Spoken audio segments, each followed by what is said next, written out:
Traveling the Vortex.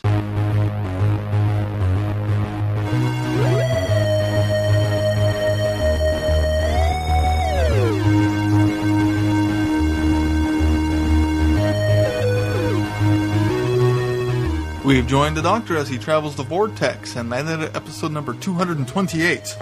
All hail Zzagnar. I'm Keith. I'm Sean. I'm Glenn. How are you guys? I'm reading this free book I got about Zzagnar. I'm still reading this free book I got about Zzagnar. He's a wonderful ruler, isn't he? He is a wonderful ruler. A malevolent one. Yes.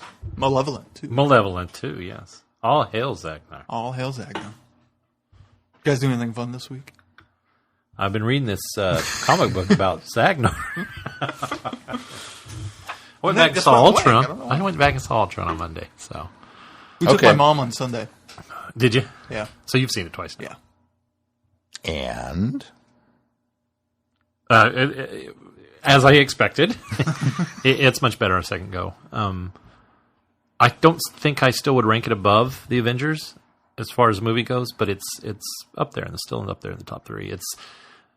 I figured it out, and I talked a little bit about Keith this earlier this week, but I figured out what happened is I went into this. I sabotaged myself. I went into the thing with so many expectations and so many predictions for this movie that when they didn't pan out, I think I confused myself. And so now, having watched it again, knowing what to expect, it was just there I was along for the ride. So it's really well. It doesn't feel as cram-packed. It still is. It obviously is. I think everybody says that. Yeah. But it doesn't feel as cram-packed as it did the first time I saw it. So, I quite enjoyed it. In fact, I'm actually been... Oh, I had to keep myself from going again this week. I'm chomping at the bit to go again, but I don't want to drop it out. Because I saw it in 3D this time, which... I don't know why people are complaining about the 3D. The 3D looks great. I didn't know people were complaining about the 3D. I've heard people, say that there was too much motion blur, which it's not in the high frame rate. So I think everybody got spoiled by seeing the Hobbit films in 3D. It's good. It integrates really well. I really wanted to see a lot of it in 3D, but we didn't because my mom doesn't like 3D. Yeah. So. There was and I went back by myself. I actually went with Robert from work and. There were like five of us, and we went at 11:15 because I had to do it after work that night. And there was literally when I walked in there, I was the only one in the theater, and I thought, this would have been cool just to be here by myself. But I knew Robert was coming, and he was bringing a friend, and so I thought, that's still even cool. 3 people, yeah. But then 2 more people showed up after we got there. So, of course, the main reason I wanted to see it in 3D was the Star Wars trailer. Which I did get to see this time, because I forgot to tell you guys, I didn't see the Star Wars trailer the first time. Yeah. And on 2D. Yesterday, Sunday, when we went and saw it, we had a few different trailers than when I went on Saturday. Yeah, me too. Of course, I saw the 3D, so I got a couple. Yeah, so you got a lot of different ones. I think we only had like 2 or 3 trailers. Well, we got... But of course, we went to that Alamo, which was... They have a whole different presentation. They've got a whole... We had that Ryan Reynolds Selfless trailer. That's a kind of interesting idea. This guy tries to live forever by putting his brain in another person's body. Yes, I got that too this time. Yeah. I finished Daredevil. Yeah, he and Ben Kingsley. Yeah. Sorry, go ahead. Really good. Daredevil was really good. Oh, and on Avengers, I don't think I picked up anything extra that I didn't get the first time. It just cemented what I got the first time. Yeah. Sarah picked up new stuff on it, but I didn't. I think seeing it the second time, that's it probably the best term. it. It solidifies a lot of the things that you saw the first time that you maybe walked out there wondering, is that really what I got out of that? This time I went, I did get that out of it, Yeah. So, I would agree with that. Daredevil was wonderful. It ended... I don't fully know if I grasped the Fisk's plot of what he was planning on doing, but I'm okay with it. I kind of have a vague idea.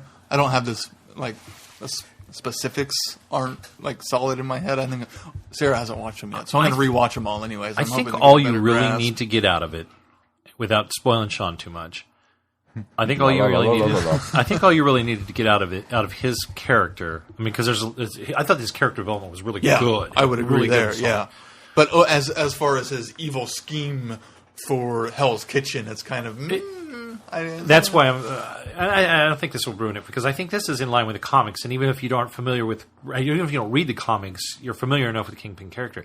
I think Fisk's ultimate thing is, I think he's so messed up that I think in his mind he's still he's using whatever means necessary to obtain a goal that he thinks is best for Hell's Kitchen. Yeah. And unfortunately, it's not this what warped actually- goal. yeah. It's this warped, basically evil goal. And so I think you're supposed to have the smallest amount of sympathy for the character. Oh, yeah, I did. And so I think ultimately that's what you're supposed to get out of it, is he thinks he's doing it the right way. Yeah, and he's doing it by any means and I got all that. I just didn't understand what any means necessary was fully. I thought that was kind of clear. Well, I don't know. I guess I don't understand. At every turn, he was. He's just basically using he was organized crime to take over and almost rule it in a sense. I didn't get the necessarily he meant for. I mean, he meant for power. Yes. Yeah. Well, but not necessarily. And almost rule it. Almost, well, maybe not rule it. Almost an Ultron motivation in a sense. Very much so. Yeah. Okay. So then I did get Very what I. much so. Okay, that's what I thought. Okay. So okay. Yeah. So then I got what I thought. Okay. Very much so. And again, I don't think that ruins anything. So. No, it doesn't at all. Did you watch anything else? Oh, watched Agents of S.H.I.E.L.D. I won't talk too much about it, but did you see it? Yes. Oh my gosh. Huge revelation at the end. Huge revelation. I didn't expect that. Raina's mom. Raina's Not mom. Raina's mom. Sky's mom. That yeah. Big yeah. revelation. What? Well, I would almost call it more of a twist than a Twist, revelation. yeah. Well, I guess The beginning was kind of a bit more of a revelation. she revealed her true self. Yeah, Let's put it that's true. That's very true. Flash was really good. Flash was really good. Arrow was really good this week too. I wish you'd get. I've started season 3. I wish you'd. I've started season 3, and so far, I still don't know how they're going to do this crossover this week with Flash airing before the Arrow. But well, you know, when it originally aired, Flash aired first, the pilot, then the season premiere of Arrow, and so you see that conversation before he gets the phone call. that's true. So do you suppose they're going to do the same? So it's kind of way a that wibbly they did? wobbly. You gotta mind fit it. Ollie obviously shows up. It must have been earlier than or later, or however they're they not leave hurting. things. They're not working concurrently, or they're not running concurrently. They are, but there's 5-minute wiggle, a day wiggle room, Okay. maybe hour wiggle room. That works because I mean, I don't know about an hour because they're clear off in. Well, the Flash goes to I'll tell you- Starling City in the pilot, so I mean that's how. I'll tell it you, could be. everybody in Arrow is in whatever that country is where Raj is. Oh. I'll say that right now. That's why I'm completely. It can't be an baffled. hour. I'm baffled. Yeah, it's not. Well, I don't know.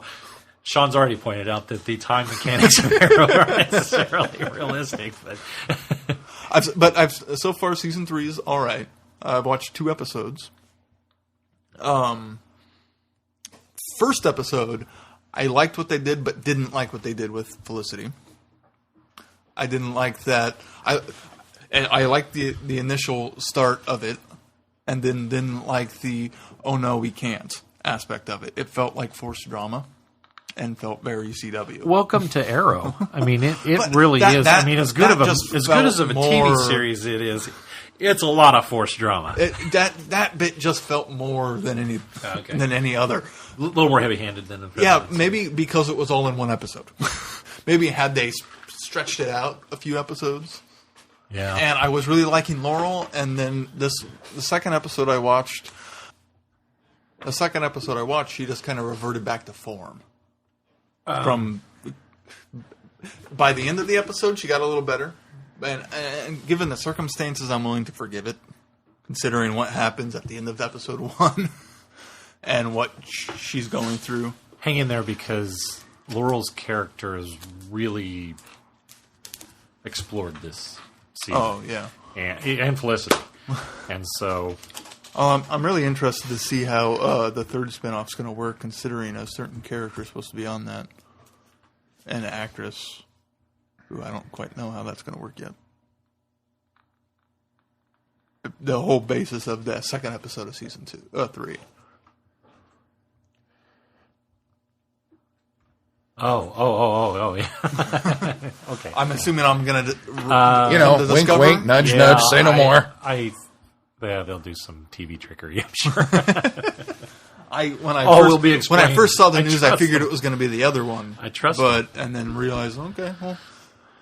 No. It's going to have... Well, she's staying on Arrow, so I don't know what they're going to do with the other. Well, considering the premise of the spinoff, it can work very easily. I suppose so. The only other thing I watched this week was Maleficent. Yeah. It wasn't good.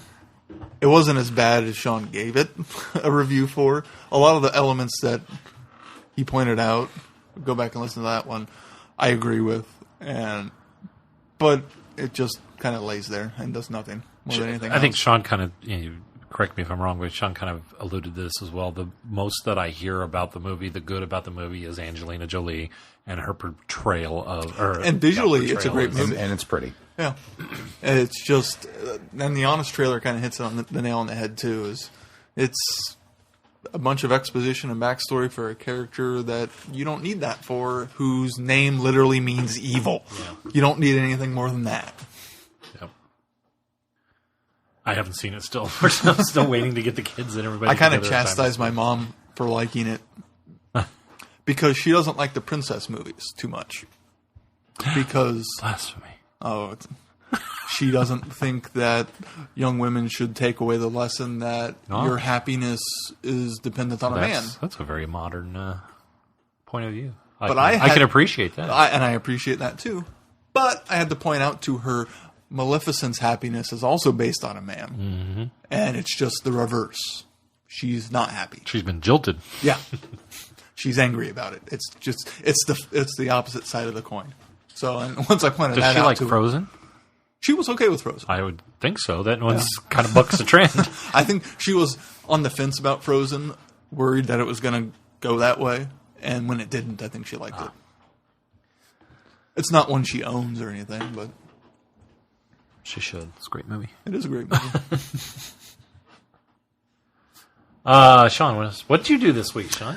We watched... You apparently had a big week. I didn't have a big week, but I did a lot of stuff. We watched Mad Max Beyond Thunderdome, which is fun.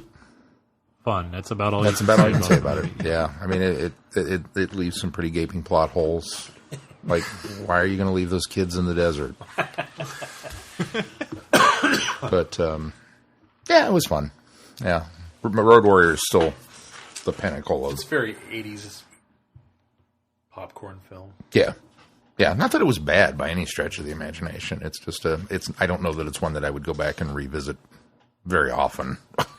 If I remember correctly, it's one I would almost call glam. Parts of it. Maybe that 80s glam I think I know what you're referring to. I don't know that. It's kind of fuzzy to me. It's been a while since I've seen it. I think I know I don't think that's exactly the term that you're looking for, but I think you're kind of encapsulating me. For a movie that's called Beyond Thunderdome, we really didn't deal much with Thunderdome. Well, that's because you're beyond the last 20 minutes. It's the first 20 minutes. Oh, the first 20 minutes of the movie. And it's a lot smaller because they go than beyond I thought. that. When you say Thunderdome, I get this, the Sprint Center kind of in my head, and it's not. It's a little cage. Madison Square Garden. Yeah. Madison Square Cube. Yeah. It's not. It's a little tiny cage, but yeah, it was fun. So something that there could be clouds and thunder in. Yeah. Yeah. There wasn't. Yeah. I didn't know that 2 Men Enter, 1 Man Leaves was from there. Oh, is that right? Yeah. I didn't occur. Well, I assume so. It's been a long time since I've seen it. They said it an awful lot in there. And I've heard it referred to as, that line from that 80s movie, and I didn't know it was that 80s movie. That 80s movie. We are on season 5 of Arrow, or not Arrow, of... You jumped forward in time. I am so far ahead of you. Wow, he's finally ahead of me, and there's no possible way that could happen. I'm on season 5 of Archer, which I know you guys don't watch, but you almost need to.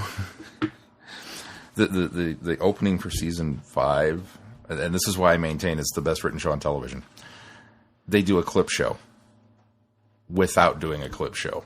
And I didn't realize it until it was over. And I went, oh my God, that was genius. So this is your first time viewing this part of our show? Yeah. Okay. Yeah, this is all new to me now. And we're almost at the halfway mark already. But because the events happen that require them to kind of go back and they're basically testifying as to, what happened. And so they're going, well, there was that time we killed that guy, and then there was that drug lord, and then there was this person, and the Archduke of so-and-so, and the prime minister of this country, blah, blah, blah. And as they're laying all this stuff out, and it's very humorous because you're like, oh, yeah, I remember that. Oh, yeah, I remember that. And then the second half of the show is basically a flash-forward clip show for everything that's going to come in season 5. But it's all inside Archer's head. And it got to that point where I was laughing like uncontrollably, hysterically, embarrassingly, can't breathe. And then it was funny. You guys really need to see it. And then literally I sat up in bed like 3 hours later and went, oh, it was a clip show. And Mel rolled over and looked at, what? Clip show. It's like the worst thing you could do on television. It's the laziest piece of junk writing ever. And they made it work. So, yeah, I was pretty blown away by that. And then... what would have made it better was if Lucille Ball had come out and hosted it. Yeah. Clip shows are terrible. It's another Three's Company reference. Clip shows are terrible. Never, ever, ever do a clip show. Or even better, is it James McLaughlin? The McLaughlin group? You know what I'm talking about? Did the Cheers clip show? Where everybody was on stage. Yeah, and, yeah. Funny. It was still a clip show. The one clip show I liked was I guess technically penultimate episode of Seinfeld. Because it was like an hour and a half block of, they did this clip show looking back on the show, and then they did the finale. I really liked how that worked. Because it wasn't the episode. It wasn't the episode for the week, but it was still a clip show. Yeah, I never do a clip show. That's what I have planned for our 300th episode. Oh, I do too. We're doing a clip show. That's what Doctor Who should have done for its because the only one that has to do any work is Glenn. That's right. Remember when we did this? That was funny. I kind of feel like every week is a clip show with us. Even my beloved Star Trek The Next Generation did a clip show. How is that possible? Well, they found a way. The 90s. It was the thing to do. It was also cost effective. It was also during the writer's strike, so I guess I can forgive them.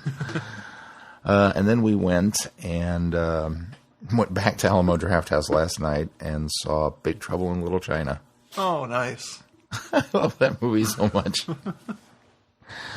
I just... And it was a 35 millimeter print, so it looked like crap, but it didn't matter. Oh, it was on the big screen. That makes it a little better, actually, because it kind of fits the tone of the film. Yeah.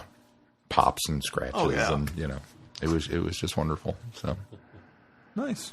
They're doing a quote along with Clue, but it's on Tuesday night. And it's like, I can't go Tuesday night. Man, I'd go to that. I know, right? It's a good thing we don't have an Alamo Drafthouse in town because I'd go broke. I would just live there and be like, "What are we doing tonight, Brain?" At that point, you just need to manage it, so you could organize them all. When is the Clue one? Tuesday. This Tuesday. Tomorrow. Sweeps can't get off.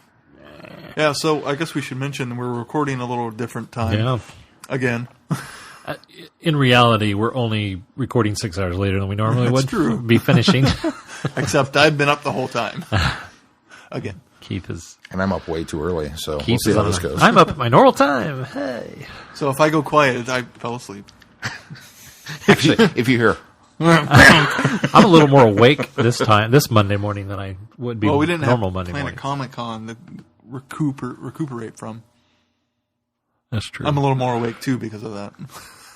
Wasn't up as early. Did you guys do anything else? We had Mother's Day. Yeah, did your ladies have good Mother's Days?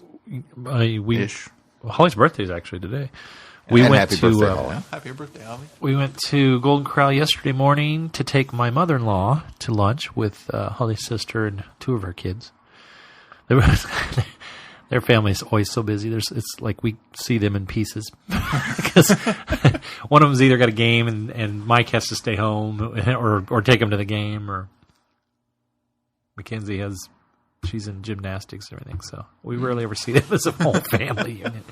And then we went to my parents for lunch and Karen and I made enchiladas and tacos for lunch. Oh, nice. In addition to Avengers, we took my mom to Red Robin. Had some of the worst service I've ever had there. Really? Got my order wrong twice. Got my mom's order wrong. They wound up comping my entire burger. That's unusual. Yeah. I don't know what to do. And it wasn't the waitress's fault, apparently. It was the people back in the kitchen didn't know what they were doing. So, That's what she tells you. She's on the front lines. well, that's what the manager mentioned, too. So, The only problem I ever have with Red Robin is I like their Royal. And whenever they run out of American cheese, I use cheddar cheese. It's not right. So that's happened to me a couple times. I'm always sure to ask them, do you have American cheese this time? I got the tavern. This tavern super bacon burger. Wasn't that impressed with all? Not as much bacon as I expected. Needs more bacon. Yeah. Anything else? No, happy Mother's Day to all the moms out there Yeah. Yeah. that listen to our show. Belated Mother's Day. Belated Mother's Day. All right. Let's move on to news. Sean's wish so many, many moons ago is coming true. Maybe. Well, I mean, it's coming true, just maybe not in the Not in the context that Sean was wanting. not in the Scope. Yeah. And scale. So, I don't know if Lego and Warner Brothers have announced Sean, do you have something you want to share with the rest of the class? no. have Quit announced passing notes. I've seen that one. Have you Yeah, Actually. I've seen that? seen that one too. Sean's looking at rings. Apparently, he's going to get engaged. Yeah. To myself. Yeah, these are all rings he'd buy for himself. He's going to have all of them on all of his fingers. The Infinity Gauntlet. I'm sorry, continue. So Lego is getting into the video game peripheral. What do they call those? Disney Infinity, Skylanders, Amiibo. What are those called? Is there a name for that brand of there video is a game? name. It's called the Dollar Suck. I don't know what it's called. I don't know what it is either. They're doing that Yeah. with Legos. It's called Lego Dimensions, and it's going to have pretty much everything they have a license for. Recently, a building instruction PDF was published, which has since been pulled off. But they're going to be called Fun Packs and Team Packs and Level Packs, including Doctor Who. Woo! So you can buy a pack and put it on your little pod, and it goes in the game, and I'm assuming you get levels, etc., etc. But the Doctor Who pack features the 12th Doctor, a TARDIS, and K9. And there are pictures online. We shared it on Facebook if you want to go take a look-see. Looks very similar to some of the proposals that they had seen. So in theory, we're going to get to play a little bit of Doctor Who in the Lego Dimensions game, which might mean I might not have to get it. I wasn't planning on it, and yeah. But it's coming out September 27th for all consoles except for the Wii. It will be on the Wii U. Is 360 on there? 360 Oh, and that's- PlayStation 3. That's shocking. So, and the Xbone and the PlayStation 4. Yay! And if I remember correctly, I think September gives me just enough time to space out those purchases between that one and Do we know when Infinity 3.0 3.0 comes Star out? Wars, yeah. with Anakin and Osaka. Yeah. Easter Saturday. Easter Saturday. That still perplexes me that they use that art. But Now that I wonder if it's just because they were wanted to get it out and there wasn't enough. for anybody that doesn't Rebel follow us stuff. on Facebook, Sean had posted the leaked photo for Disney Infinity 3.0, and I just pretty much said, no, that's got to be fake, because He poo-pooed all over they've it. got Anakin and Ahsoka prominently featured on the cover of the starter pack, and that still doesn't set well with me. I think that's terrible marketing because the Clone Wars is the most removed from Star Wars. I mean, if anything, you're going to market it with either Rebels. Rebels, No, but show your or, making. or Star Wars, the original trilogy, or the new movie, or I mean, obviously there's gonna be a new they'll have movie figures coming from out. all of those, Yeah. I'm sure. But your starter pack just going that's- clear back to Clone Wars, which basically Disney canceled when they bought Star Wars. They let them finish the series. They let them do the last season and put it on Netflix. But I mean, and Disney, they own it and they admit it exists. They count it as canon. Yeah, they count it as canon, but that's not your marketing target right now. We're so far removed. Well, and there's more than one starter pack, right? There Did I usually read that is. right? Yeah, so there usually so is. so the starter pack is going to be original trilogy and prequel trilogy. Yeah. That's just the packaging for the prequel Right. trilogy is with Ahsoka on it. Right. So it's lumping it together. It could be, and if sure we'll see If another I'm not one. mistaken, wasn't there kind of a spoilerish teaser for season 2 of Rebels that Yeah. Ahsoka's showing up? right. Well, That yeah, they're and- bringing her into that. Yeah, Right. and that, Which might be, I mean, that kind of which we addressed a couple weeks ago, actually. La la la la la la. Those who caught up with or stayed current with Rebels were not surprised by that teaser. Yeah. So I never denied the fact, though, that they were doing Star Wars. I've all along You said gotta, that you gotta that'll catch up be- by June. It's coming back in June. It's coming back in Season June. 2. Good Lord. Guess I better hurry and finish Clone Wars. Well, I Don't wonder if finish some. that I yet. wonder if some of these. I started that this week Did too. you? Clone Wars. Clone Wars. I started season 4. I wonder if like the Infinity stuff has been in the works long enough that this is just the original the stuff they had and they didn't have the Rebel stuff yet to work into it. Maybe. If they're turning season 2 this quickly, I don't think it seems that Rebels is quick to make. Maybe. I don't know. Anyways, back Once to you've got Doctor Who. once you've got the engine down, it doesn't take much to develop a level or toy box around it. I don't think. Yeah, I don't know. Anyway, what else? I was excited to see Tron stuff came out for it, but you can buy figures that are only digital, which totally Right. makes sense. Yeah, that's true. I was like, yes, of course. Okay, anyways, back to Doctor Who news. Glenn, you might want to go la la la la, la during this next bit. The BBC announced that Osgood and the Zygons are back for season 8. I'm ecstatic for the season news, 9. but that just So I fully understand.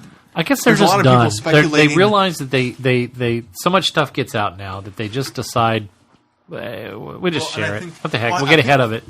I think what they're doing is that's not going to be the biggest surprise of the episode. You think? A lot of times these announcements they do is just the tip of the iceberg of what's going on, too. Do you think it's because she's the Zygon version? I think that's what's happening, yeah. Or A lot The of people Zygon have been version died? speculating. do you think that Moffat pulled the wool over on us twice and that he killed Osgood, but it wasn't Osgood? Zygon It was the Osgood. Zygon Osgood. course. A lot of people speculated that anyway, or hoped for that anyway. So It is a time travel show. We could be just visiting Osgood before that's he what died. that's what the thing kind of alludes to is somebody says, well, it is a show about time. So Yeah. because All it the- just states that Moffat, conclusively said she was dead. Yeah. But it is a show about time travel. Moffat said, quote, Osgood is back, fresh from her recent murder at the end of the last series. We recently confirmed that Osgood was definitely dead and not returning, but in a show about time travel, anything can happen. That's So, what it was. yeah. Yeah. The brilliant Ingrid Oliver is back in action. This time, though, can the Doctor trust his number one fan? But well, that tells me she is the Zygon. Dun dun dun. I didn't like this episode. I thought it was telegraphed way too early that she was the Zygon, and yeah, no surprises there. The official announcement didn't say, but I'm seeing it links to the episodes with Kate. Yeah, I The presume. same episodes. I presumed. Those same episodes, which have started filming now. So that's it for news. A slow news day. Slow news day. News week. Well, should we move into our Doctor Who legacy?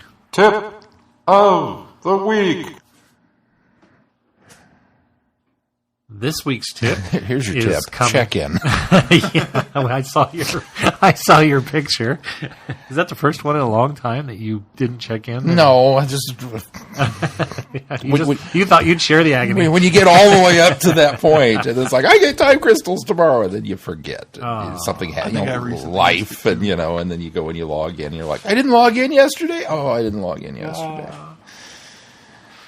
We do have a tip though this week. We do have a tip this week from Eric. Check in. If you remember, he sent us some a while ago, and this is the last one of his. So it kind of builds off the previous ones. So I'm going to give a quick recap of the previous two because this builds off those two.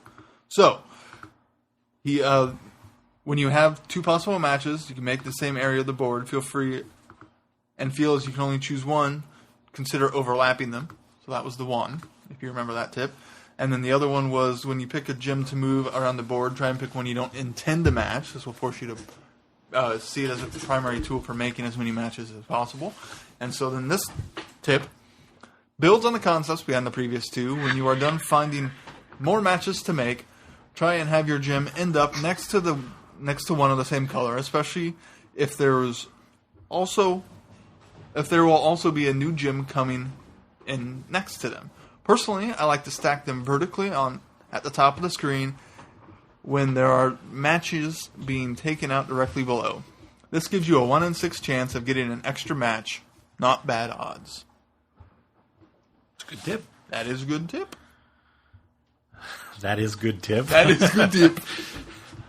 I tired. I don't speak good. Hulk say, that is good tip. I slip into God mode. That's on the heels of that no spoilers. The week before, yeah. That's your Doctor Who legacy. Tip of the week. It was also me trying to kill time for Sean to get back to the table because he had to go get his power I had to cord. get my charger. Should we do feedback? No feedback this week. No feedback this week. Holy cow. No one's reading the comics. If for some reason you sent in feedback and we didn't get to us, we're sorry. We don't know why. And I wanted I even to... sent out a test. I apologize to him on Twitter, but I want to also apologize to Time Lord Ben that I neglected to edit in his audio last week, and so you heard him say hi to us all, and then you heard us talk about the Canine app that he talked about in his feedback, and probably had no reference. If you didn't listen to it if you waited to download the episode, it should be corrected now. So if you downloaded what late Glenn in the week, just said didn't make sense because you heard the early it, version, you're good to go. we now have an episode 226. Is that right? 227. 227.1. and point one's a collector's item now because I completely obliterated that one. Have it. It's a one of a kind. It's a one of a kind because if you download the episode now, it will have the corrected audio in there. So, did mine go off too?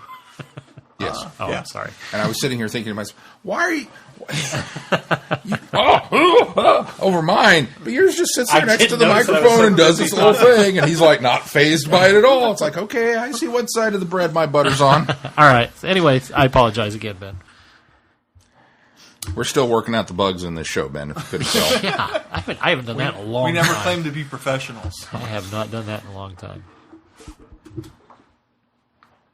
There was a lot of heavy editing in that show last week. I'll tell you that right now. Sean, I just took my keyboard off my computer off my keyboard. And every time I do that, Sean makes a funny face like I broke my computer. Well, you ripped it off and then he does it with some gravitas. Yeah, he does. A little flourish. I'm always a little concerned it's going to catch or something, so I lift and... He yanked it like he was going somewhere with it. Shall we move on to our reviews? We shall.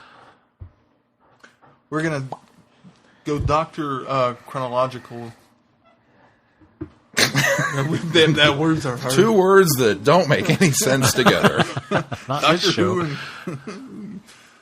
So we're starting with 10th Doctor.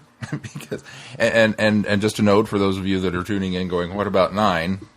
Because there's so many of you reading these comics, I can tell that you're concerned about it.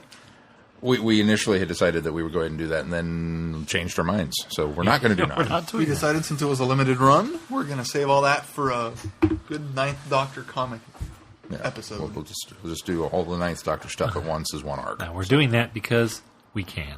Yep, that too. So the 10th Doctor, issue number 6. What do you guys think? Some of the best as far as I'm concerned. I really, really enjoyed this story arc. Yeah, Because I think we say number 6, but I think we're doing we're 6, kinda 7, doing 8. we're doing that was a And 9. And 9, was there 4 parts to it? 4 parts. Okay, To it. so 4 parts to this one. Because 10 storytelling was was the story. really strong. It was very really good. Set in World War One. We get a returning nemesis in the Weeping Angels, which I thought were very well done in this one. Yeah, very well realized. Very typical of Weeping Angels. I mean, whoever wrote this drilled down to Robbie Morrison. Yeah, drilled down to the idea of the Weeping Angels and did a really, really nice job with it. Well, and it was, I'll be honest, so they're on the cover with, a Weeping Angel and biplanes, and it's like, it's going to be a Weeping Angel story. I mean, I did. Do enough of them. I was kind of fed up with Weeping Angels. I'm still How kind of are you fed up fed up with Weeping Angels? because Been the last hardly couple anything. ones have not been very good. And so I saw this and went, it's a Weeping Angel story. Oh man, from the get-go. I can't heap enough praise on this. It's phenomenal. It's well done. It's back to the MO, but still with an element of new to it. Yeah. They didn't reinvent the wheel, but they may have put a new hubcap on it. And it feels very much 10th Doctor in the specials years because he's kind of dark. He's kind of a bit grumpier than he was in the first 2 arcs we had. I don't know how much. There were times I liked the art, and sometimes I didn't. I loved the art. I love the art. I don't think There were times it fits for the story, but it felt almost too gritty and not Doctor Who enough. I would have been as dark as the story is. I'd have been dismayed had they not been this gritty. I think it's a very nice fix. Or a nice fit. And it took me a little bit to get used to it, I think, more than anything else. Issue 1, it was like, wow, that's rather gritty. And then once the story got going, I understood the story more. The more I grew to like the artwork. But it just set me off initially, like, ooh, wow. Well, when you get a 2-page splash panel of just a war scene, of guys going over the trenches and tanks blowing up, And a guy impaled on one of the. I know. Oh.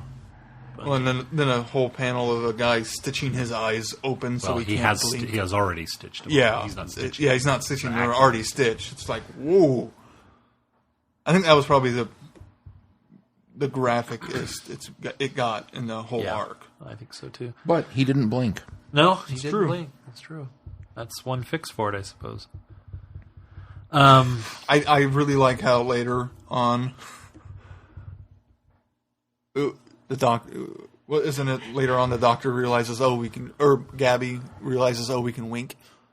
It's Why the doctor. why had I never done this before? Yeah. And there were so many memes about that. That was very meta because of the fact that it's been addressed in fandom, but never officially in any sort of material. And so when he comes up with that, I thought, oh, that's them doing the wink, wink. Yeah. Quite literally. Yeah.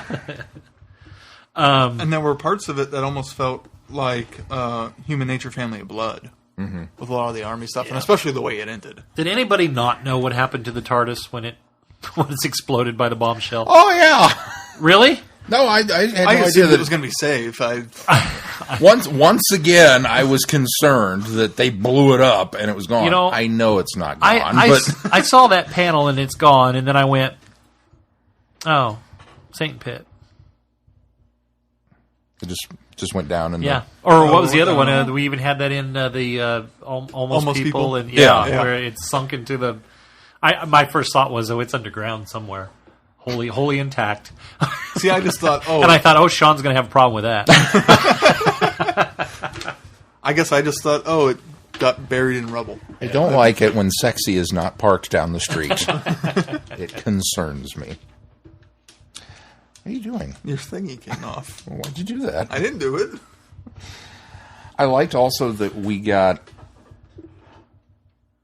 genuine resolution for everybody. Well, anybody that we saw the angels actually nab. Yeah, I really liked how that was we done. followed up with where they were sent to. Well, and like how some of the issues started with where they were. Yeah. Because it left on that cliffhanger. Well, and I like that this was a new angle to it, too, is the fact that they weren't just sent back into time. They were sent back consistently at the beginning, anyway.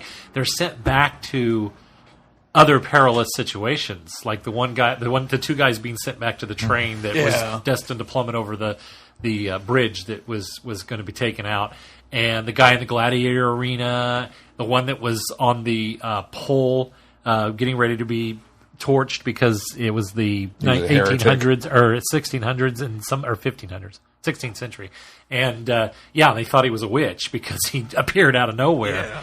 I thought, oh wow! So not only are the angels sending them back into time, they're sending them back into time and essentially dispatching them because they're sending them to these points where they're going to be killed anyway. I thought, how gruesome is that? So it was, and that kind of adds an added. Yeah, it was a pleasant surprise when later on we find out some of them were actually sent back, and the one guy. I really like that he came back and. Well, there was the first guy was the one that went back and fell in love with that woman, and they showed his whole life in a whole page of panels, and then at the end he sees the newspaper article of war breaking out, and he has the heart attack, and it's like.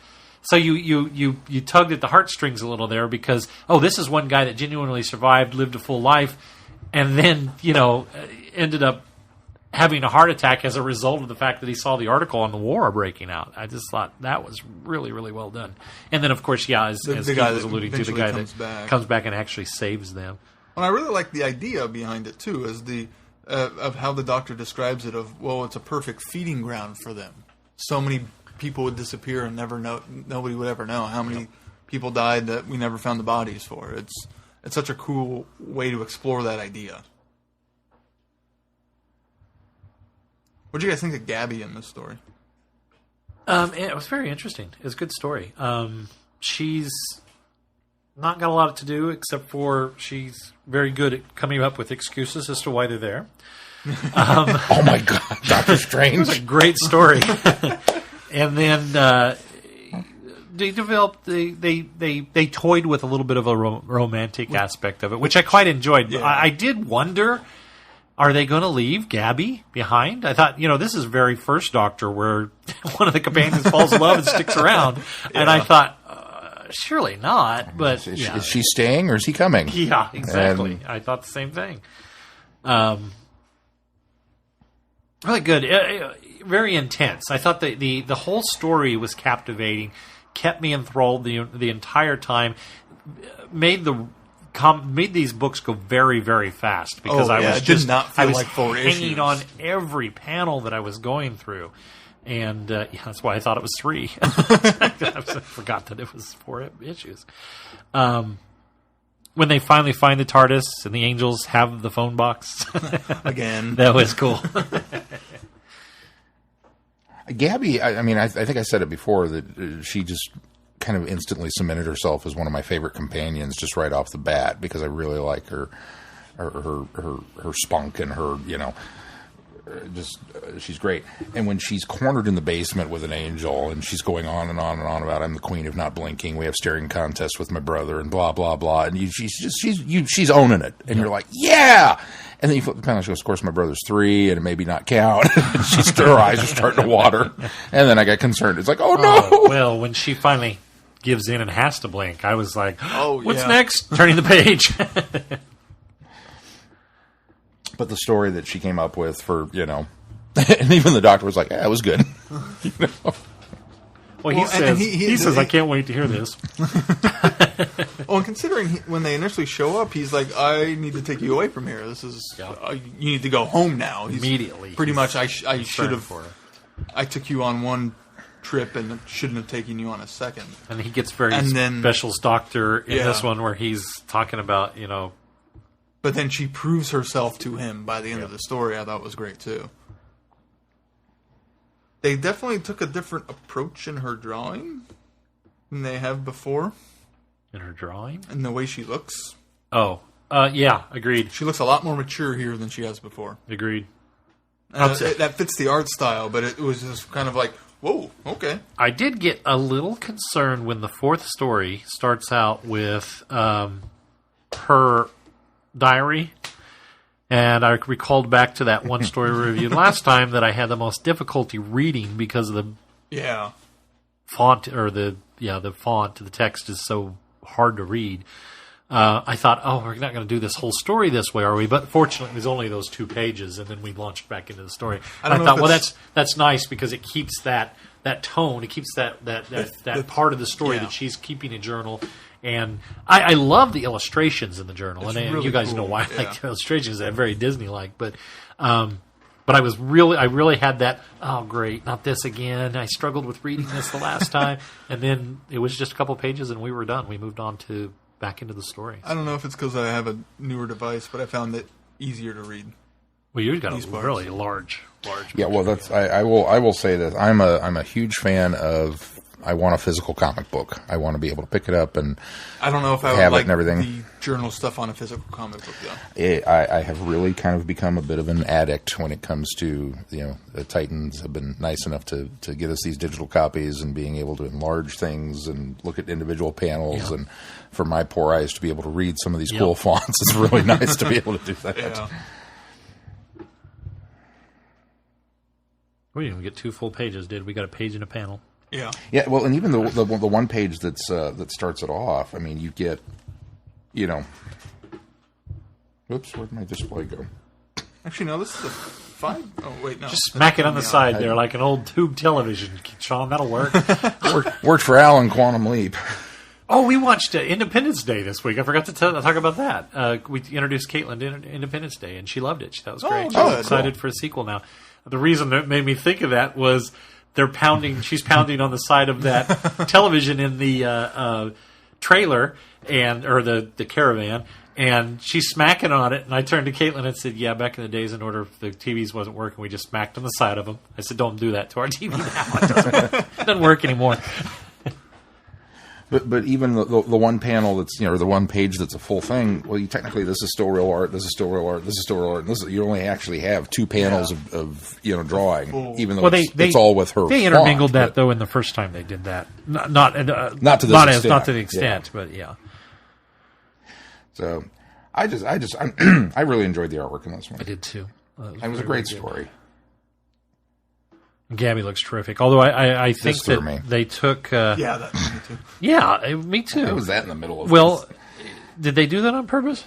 Or was it just accidental? I wonder if it was an error in the digital copy. Maybe. It seems weird to do that in the middle of the actual. We're talking about one of these... the comedy side-by stories that they include. Any other name.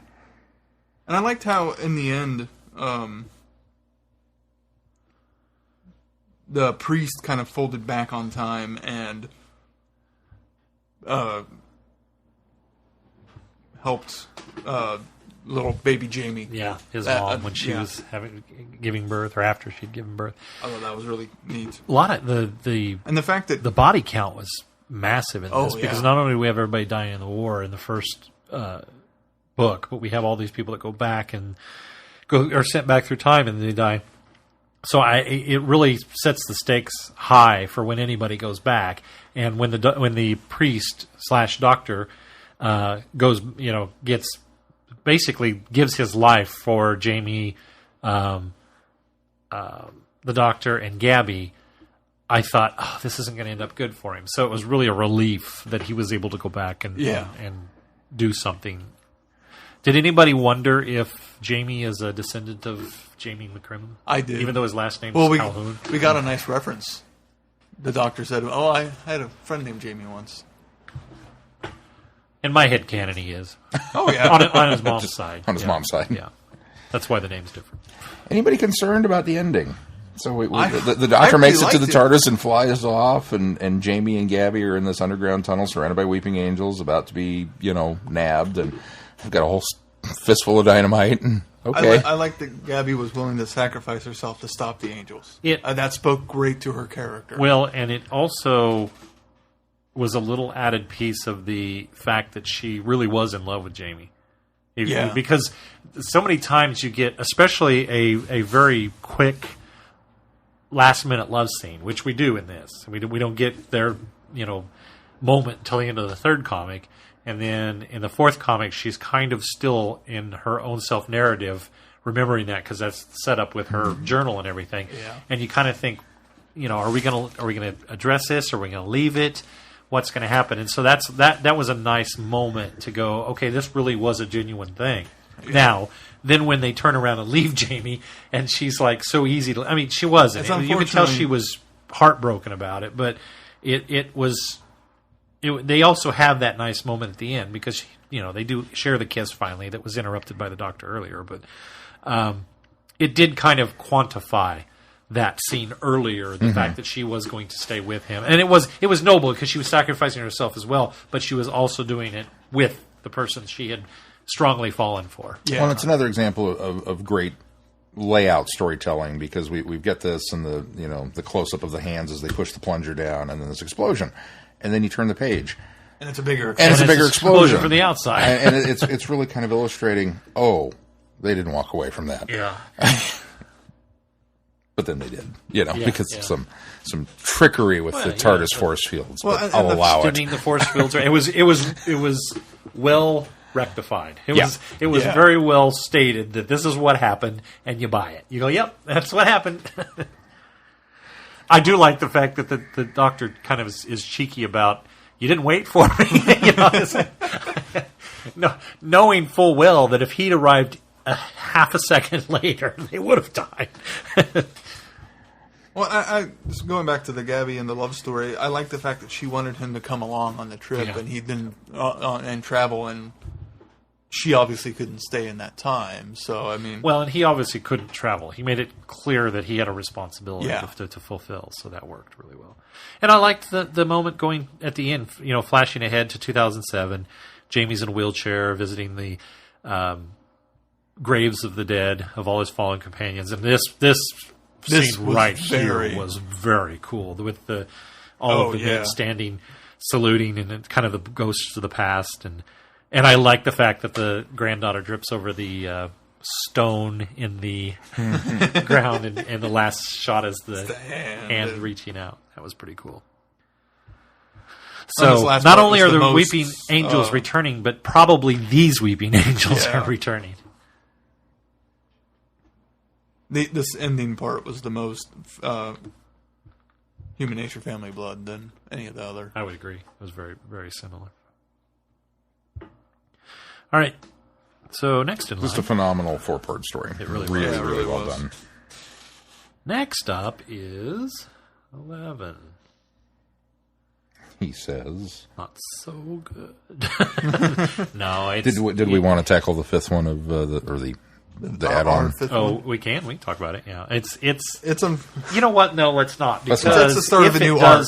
If it in fact isn't standalone enough, then this one kind of encapsulates 10th for what we're doing here. Let's just stop there. Fair enough. We should mention to the listeners, as we're being a little coy here, the 10th issue of the 10th Doctor's run comes out on Wednesday, and we got the advanced copy just like yesterday. So we were able to get it, and we've all read it, but I think we're going to hold on to it. So we're going to move on to Doctor number 11. Yes. Yep. And issue number 5, I believe. Yes, 5. 6. Oh, yeah, that's right. 5 was the end of that 2-part arc. So we're on to 6. I thought issue 6 was really cool. The backwards time stuff and him figuring out what's going on, and the fact that there's this Naimon and it's a B plot. I tell you, what's going on. I almost texted you to ask if something was wrong with my copy, because it's clever enough that the first page is the cover page, too clever. And then you turn it, and it looks like the end of a story, and it says the end at the bottom of the story, and I thought, something's wrong here. And it really took me 2 or 3 pages to figure out what was going on. I was getting about halfway through and thinking, should I just go to read this manga style? I almost did. And notice the pages are counting backwards as well. Did you notice the title of the comic issue? Space and Dimension Relative in Time. TARDIS backwards. Yeah, I almost did. I almost gave up after I think it was about 3 or 4 pages and went, I'm just going to start at the beginning. Well, it was or at the end and read forward. It was the reopen that made me go, okay, this is backwards, so this is clearly going backwards. Well, and then it's like the very next page, the doctor says things are going backwards, something's not right. Well, it lets you know. On the one where he starts having, I don't want to call it inner dialogue because he's having it as an outer dialogue, but he's having it with as himself. The 11th Doctor right does. before that, there's a When panel where he starts talking to himself, and I thought, okay, this must be how. Oh yeah, there's the reopen. It's definitely going backwards. Yeah. I thought it was a really cool, kind of fun standalone story. Sort of makes me want to go read it back. I didn't do this, but it makes me want to go read it in reverse. See if it holds up as a story. I thought about trying that, but once I got to the end, I thought, I don't know. My brain hurts. I was like, I don't think it'll work. There's kind of You definitely should get a good full, 6 to 8 hours of sleep before you even attempt it. Yeah. He'll call us an hour from now. Dude, it was wet. It's like Ghost Light. It's got layers upon layers. And it's very Moffat-esque in the you kind of have to hand wave some stuff and make things fit in your head or just not question how that works. Indeed. It's very surreal. The story itself is it works. I could almost see this as a television story, but the more that I kept reading the comic version of it, going, there's no way this would translate to television. It would be really as hard well. to It would be explain what was going on. This would definitely be one you'd have to rewatch a couple of times to kind of get to everything. The nice thing about the comic is if you're lost or not quite staying with the story, you can flip back and kind of see, okay, well, this is where we came from there. Yeah, you can go back and reread and the linear non-linear aspect of it. I thought the slug on the the outside of the TARDIS was a bit too much. And the fact that it was just trying to get home was kind of weird.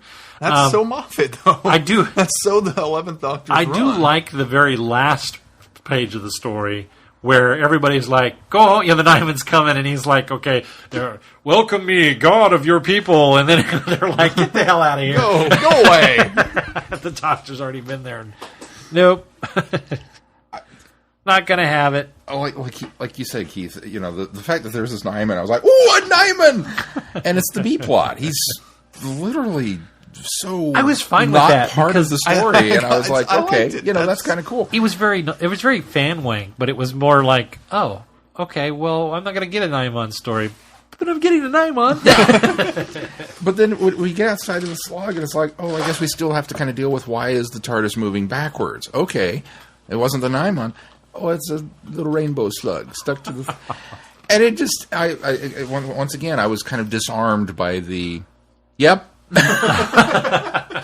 I'm okay. A big rainbow dog. Okay. It's that simple. I'm okay with that. For whatever reason, the way they're treating the 11th Doctor in this run is like, okay. I just, the gritty World War I story of the Angels wouldn't have worked here. Oh, no, absolutely it's not this Doctor's kind of forte. He gets rainbow dogs and rainbow slugs and silly Nyman. And the art style seems to be pretty consistent all the way through his run. Yeah, still not loving it, but I'm getting used to it. There are some panels that look great. I think like this one where he's clicking the Vortex manipulator and making the TARDIS explode. That's probably. I like the fact that he addresses how addictive it can be and how messy it is, and how it shouldn't be used. But you know what? I got to use it. So. The art style with these is it's kind of one of those things that it works specifically for the kind of goofy as goofy as Matt Smith looked that it kind of fits with that. I'm kind of with Glenn. I don't know that I necessarily like it, but it's not a big enough distraction for me to not like the comics because it fits with the stories they're telling. Yeah, and there are some panels that are better than others. Until the next one. Yeah, they're definitely. Then I thought the artwork was way out of character for the next two stories. Let's move on to those two. Let's see. 7 is next. 7 and 8. 7 and 8, which is the only really true. I mean, one thing that you notice when you're reading the 11th Doctor from the very beginning, and it really kind of gets off on the second story when Jones joins them. But even the first story plays heavily into this overall, as Keith called it the other night when we were texting back and forth, the season arc. Yeah, it really is. It's a Moffat season arc. Yeah, and so with the exception of this two-parter, really is a two-parter, it really just feels like there's a narrative going throughout all of the stories. Yeah. It doesn't have the individual stories as 10 did. 10 had a two-parter, and then a two-parter, and then a four-parter. Yeah. And this one's really just been kind of a flow. All of the stories could almost stand alone, be standalone stories with a narrative arc, with the exception, I think, of these two. This is genuinely a two-parter. Well, and still, they get their own titles. The Eternal Dogfight and the Infinite Astronaut. So, unlike... Done just like... The time the Angels were Part 1, Part 2, Part 3, Part 4. Scrub that. There is another two-parter. Sorry, this is the one I thought it was now that I'm flipping through it. I think that... Yeah, there's two-parters. Yeah. I said something similar when I was ill-prepared when we started these, that, the David Tennant line kind of had... Here's a block of story, and then the Matt Smith was almost a one-off, and then there was a one-off, and then there was a two-parter, and then there was, and I was like, because I 5 and 6 was a two-parter as well. Yeah. We started the arc story, and I was not expecting to get. I really thought they'd be more cookie cutter than that, and I so appreciate that they're not. Yeah. That they're really taking the care to make these comics feel like they are genuinely in these eras that they're set. Yeah. And part of that overall continuity storytelling, because the 11th Doctor did have a lot of seasonal arc stuff going on and kind of things that were bigger than... I mean, it's not that the 10th Doctor didn't as well with things like... they were just smaller and less connected. Yeah. Yeah. Like, there were more nuggets of, once we get to the end, you'll see how they fit together, instead of building the pieces on top of each other each episode. Well, and another thing in true, Moffat fashion, playing with time, that we're introduced to a couple of characters out of order. The Entity, for one thing, and then the, what was the security guard's name? The security guard. Yeah. Security chief, I guess he was. And then the talent scout. Yeah, the talent scout. Who's the heavy, the bad heavy. This one, honestly... probably my least favorite of them.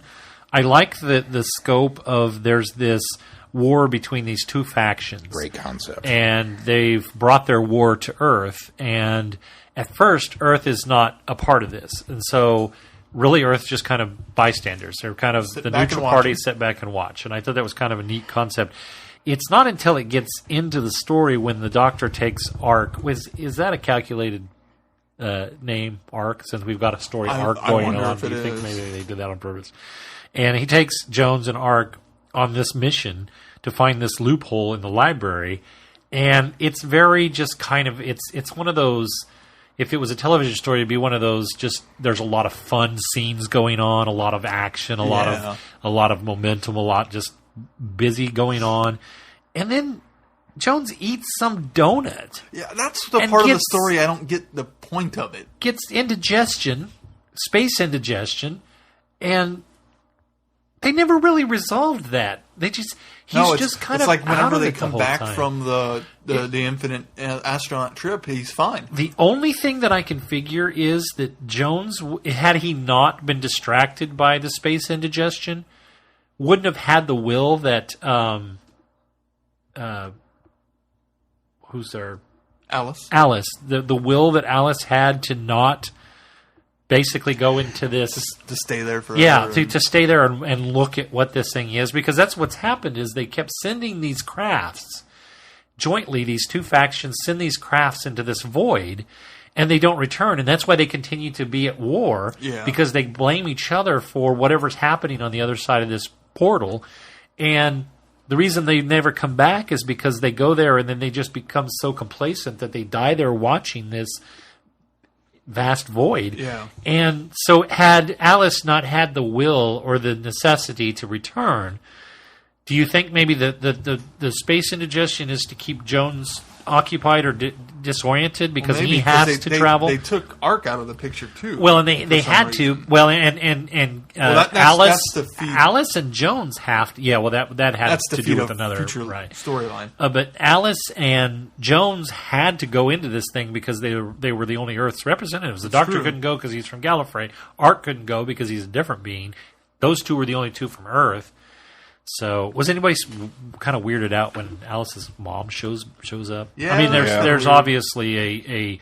We find out later that it's the Talent Scout, but that was just kind of, I don't know. It just bizarre. Something about this comic seemed disjointed to me, and seemed just kind of weird, just kind of surreal. Well, the seventh one, you mentioned that we get all these fun scenes where we're in the library and we're eating donuts and we're on jetpacks and we're curving around this gigantic wheel.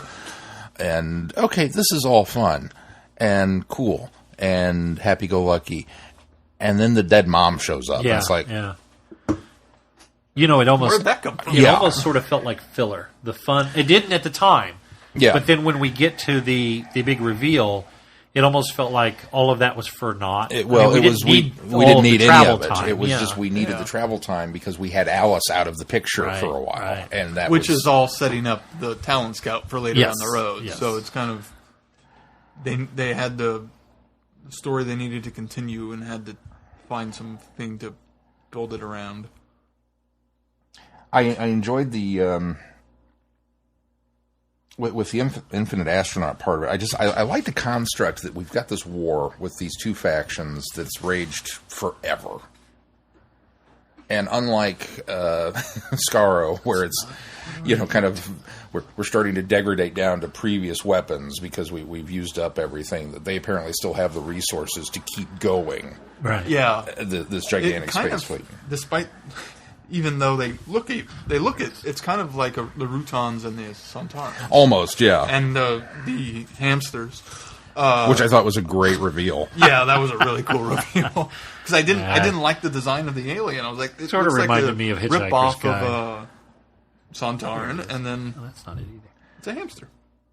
And a bird, which... Yeah, of course they're fighting. Yeah! I know how the war started. Got this figured. I can't find my issue number 8. But just the idea that then I like the fact that they're very well mannered about the war. That they contact Earth and it's like, nope, don't worry, don't mind us. We're just going to be up here bashing each other's spaceships in. He was kind of cool.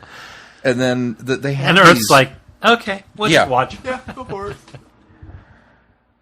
I'm sure the forces of Unit and Torchwood were like, okay, by us. Oh, we get a break? Okay.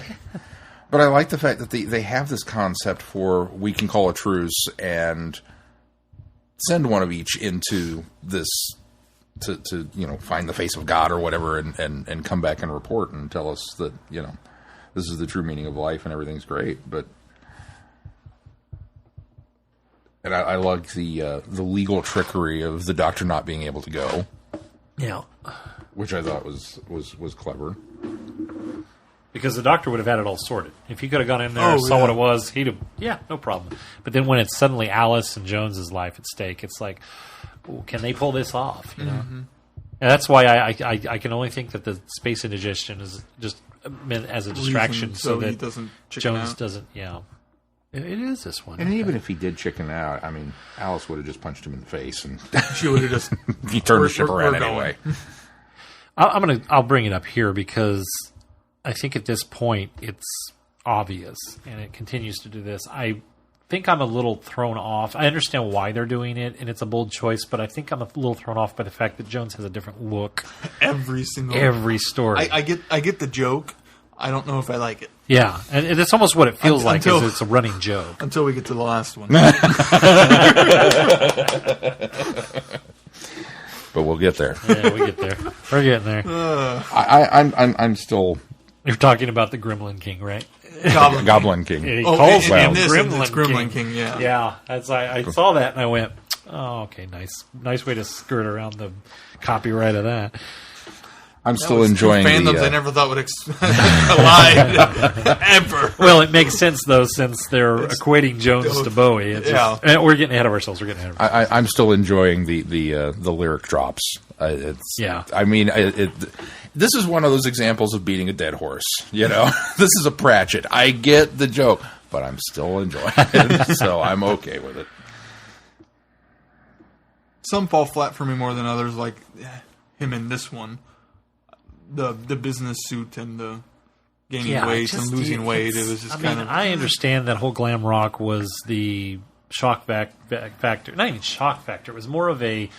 Just these bold statements on fashion and surrealism, for lack of a better word. And then, we've got this suit and tie. It's just... I guess and it could just be I'm not as familiar with all of Bowie's eras.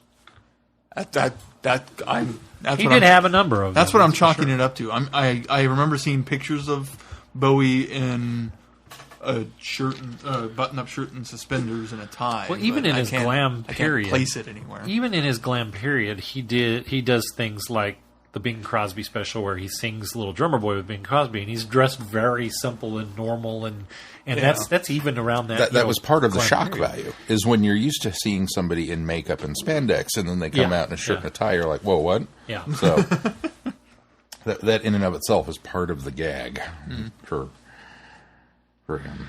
And then we get into some corporate machinations in the next story. Well, some of the overarching plots kind of comes somewhat to a head with this next story. Quite frankly, I thought we were going. This was going to be the resolve it. The resolution of the. In fact, the way these two end very much feels like, okay, we're done with that. We're going to move on, and we don't. Yeah. Here we are now. We got Jones, and Jones's hair that's another thing. Jones's hair is radically. If you gave somebody these comics and didn't tell them that this was the same character, they would think it's somebody different. And they flipped through them, they would think it was somebody different every time. I think that's what throws me off about the whole thing. I can see that. Because he doesn't look anything like any of the other...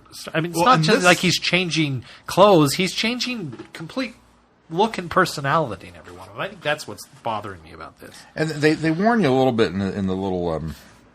What is this page called? The previously on the credits page, where they kind of give you the heads up on who's doing what, and they kind of say that Jones changes a lot. Currently, he looks like this. It's like, well, okay. But if you have to tell me that, then whatever I thought you were trying to do with it, if you're explaining it, doesn't work. And they changed the art style for this one a bit more than the other ones. This one's a little more serious, a little more realistic, a little grittier. Which, understandably so, it gets a little... The story makes sense to go this direction.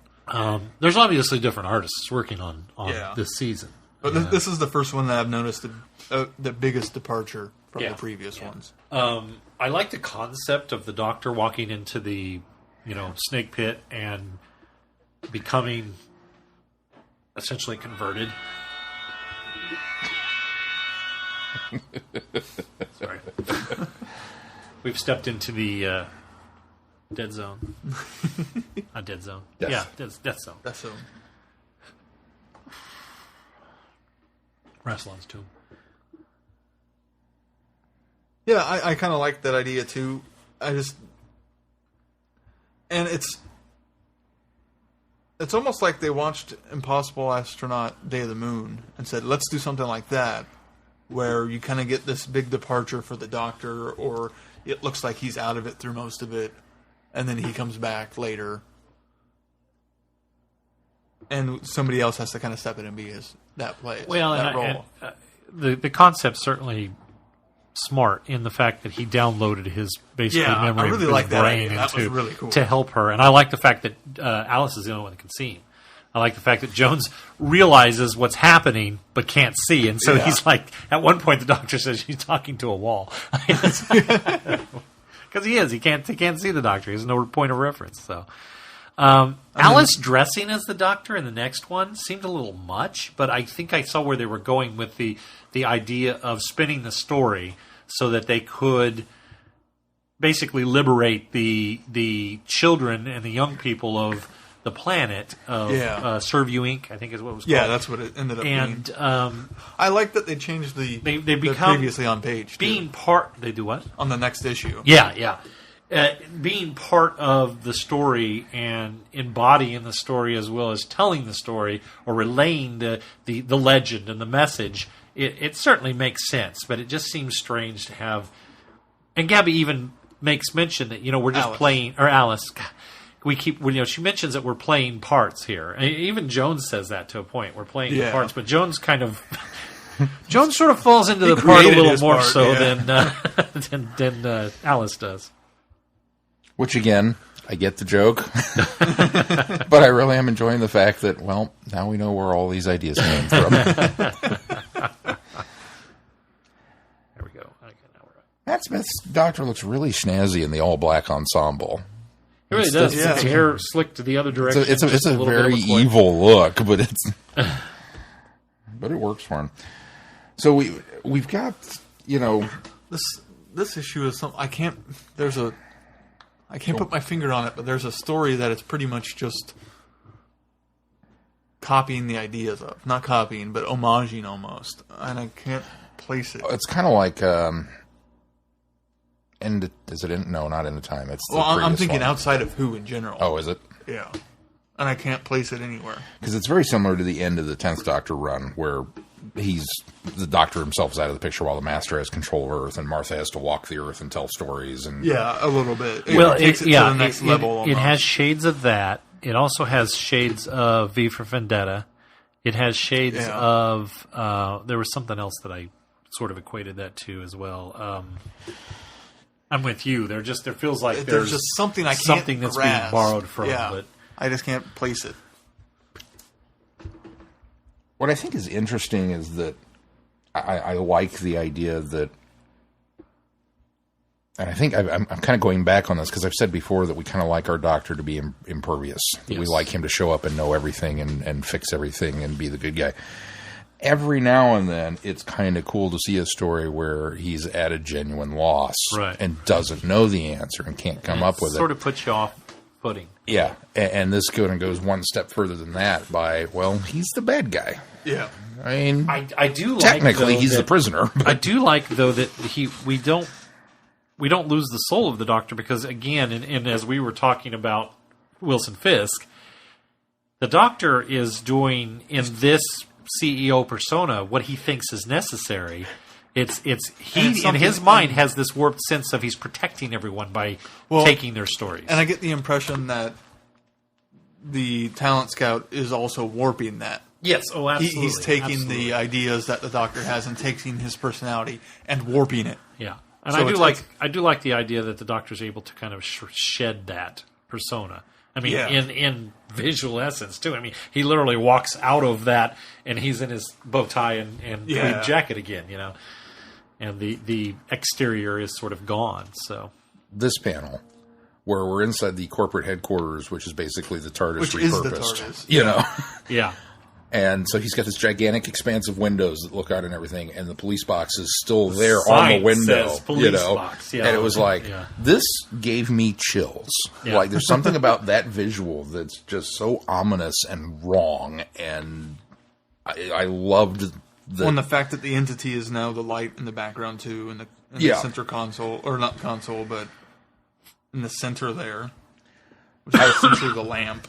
But as we said, this one sort of ends with okay, we've fixed everything. We've liberated Serve You Inc., the planet, or the asteroid, I suppose. We've, for all intents and purposes, destroyed the Talent Scout. The Talent Scout and freed the entity and let the people free. So it's kind of... although, ironically, it doesn't end with a... So having read these all together, it was weird to go to the next story and almost turn that result on its ear, because I think if I had waited a month, it wouldn't have been so bad because I'd have had some time in between. But reading one right after the other was more of a, okay, you just left me with this satisfaction that this is over, and then you're telling me this isn't over. Not done yet. So that was a little off-putting at first, but this one we're about to review is my favorite. I really like this one. I didn't. When I first started reading it, I was put off because of the fact that, as I just stated, I felt like we had sort of resolved this, and suddenly we're stepping back into the same problem we've been having. And it wasn't until the TARDIS pretty much explodes, and I had that again. I had that in more of the way that we see it happen at the beginning of Mind Robber. Yeah. And I thought, ooh, what a great visual. And then it's great visuals from thence on. Because then it splits the colors. Oh, it's so cool. Yeah. And, of course, now we've got Jones dressed as a mannequin. Or a harlequin. And then we got Jareth. But I love the four-panel storytelling in the 4 different color palettes. Yeah, and each Jareth shows up. Taking turns telling a bit more of the story for each person and their perspective, and sometimes more than others. Jareth appears to Jones. And it's very much the Goblin King from Labyrinth, which I thought was image. Really cool. And I like how each one, none of these, as they're split, the Jones going to the swimming pool of all places, the Doctor in the Vortex, but as a more or less an astral projection. What they called him, non-corporal. Yeah. And then Alice in the console room and Ark in the engine room. Yeah, engine room, which would have been the only person that could have survived in the engine room. So I appreciated that. Yeah. That as well. I like the 4-panel story and giving us a piece of flashing between each and giving us line that's happening. How the Talent Scout became the Talent Scout. Yeah, a giving great us some way history to tell the behind origin everything. story of him. Everyone resisting, which I thought was very cool, are Yeah. able to resist. Although Ark, you kind of wonder if he's going to. That's the one that you're kind of holding out, going, "Oh, I wonder if Ark's going to be the one that kind of gives in." And then even bringing them back together, all in the console room, and when we've got Alice, who has been in these yellow tones. And Jones, it's been in these blue tones. When they come together in the console room, Alice is still yellow, Jones is blue, but the background's green. I thought, what a wonderful visual! It was just so well. And then when together. Ark shows up, the background turns purple. Yeah. It's just it visually, this is visually definitely the coolest. Stunning. Even the story, I thought the story was written really well. It's very simplistic because you're dealing with 4 different points of view. You're only working with 4 panels per page, which I think was a wonderful choice. And you notice when the Doctor comes in, you kind of get hues it starts all the way around. And you've got the blue yeah. kind of blue here, red here, or pinkish here, and then yellow here. And then the ketchup. I loved... I saw this, and my first thought was, well, that was cheating. And then I thought, no, that's brilliantly simple. Especially for those who that haven't now been puts reading everything in line with what's been happening. And it works now for me. I'm like, yeah, no, that works. We got a timeline. Well, I appreciate the timeline. And it really works for the comic aspect of it, where you're going month to month between issues. And if you're not going back and rereading any of the issues, this lets you know what's happened and gives you a reminder. This panel says, if we confused you at any time over the last 9 episodes or 10 issues, this is what's happened so far. Yeah. This puts it in perspective for you. And so I liked that a lot. At least as far as the art goes, that you need to pay attention. It would have been really nice if Moffat had given us one of those from time to time. If I had one of those in the Moffat series, this would have been so much easier. Well, and then the fact also we don't get the title page until the end. Yeah. My absolute favorite panel out of all of this is the one where Jones turns him down and says, "No, I can get it all of it for myself. You're as good as you are. What I've got is as good as any of yours. You've got no power over me." And I was like, they gave me the line and the look. I love this joke. I hope it goes forever. It's also really... This was the part of the joke that paid off the best for me. Yeah, it was. That simply was also a really good wrap up of Jones, because we didn't mention this, but when we were reviewing the backwards episode, the one where the issue is running backwards in time and the Doctor's actually figuring it out and running forwards in time. Oh, yeah. We get the exposition of how Alice and Jones have kind of had a spat. And Alice is very hard on Jones about, you just nick other people's looks and you're a coward. And she really calls him out on basically what we know of Jones so far. She calls him out on it. And even in that story, Jones gets some redemption because he does sacrifice himself for Alice. But this also then talks about that strength didn't go away with that story, with that moment. That strength is still there, and by being able to turn down the talent scout in this story and say, no, what was exactly the line from Labyrinth? I can't remember. You've got no power. You've got no power over me. Really shows us that Jones is more of his own man. Well, and it's nice too. Because we're getting that slow exploration of his character, and that it's a slow burn, and it's there, and he's not just you'll forgive the pun, a one note kind of joke. Yeah. That they do have something kind of planned for him, and it's and that backwards episode helps demonstrate that also. Yeah, I think so. But it's such a one-off way that this one kind of solidifies it. Yeah. You know what I mean? It goes to show that wasn't just some alternate timeline. Right, exactly. It's part of him. The other nice thing with the timeline at the end is that it kind of cements that, we have this planned. This is not just us willy-nilly kind of poking around in the universe and, wouldn't it be cool if we went back and then figuring out how to lock it together later. Yeah. It kind of gives me a little more, not hope, but... it's a reassurance. Yeah, exactly. A little more clarity that they know what they're doing. Yeah. All right. Does that do it for... That was all we did on... That was all we have, and that's all that's out for the 11th Doctor. Then we move on to... The 12th Doctor. Now, we've already reviewed issue 1. But we did not review issue 2. Oh, did we not? We did not. We only did issue 1. Because I read issue 2. Okay, so I'm going to have to do this from memory because I did not refresh my memory. Wow, that was a mistake. Why'd we do that? That's why we decided not to repeat it with Doctor Number 9. Okay. Because it was also the only one that had been out at the time. No, we must add 2 because I knew exactly what had happened in the resolution when we reviewed the first one. Oh. Well, then I don't... That's okay. Let's go ahead and do that. Well, you guys start. I'll bring it up so I can refresh my memory. I remember not liking the first... I shouldn't say that. I remember them not being very strong and not very favorable in my taste. I wasn't that impressed with how it ended. It's kind of just a bit unsatisfactory. It's just these alien creatures that are lava Hyperion. And that much I remember. Yeah. Anthropomorphized lava. Doesn't count.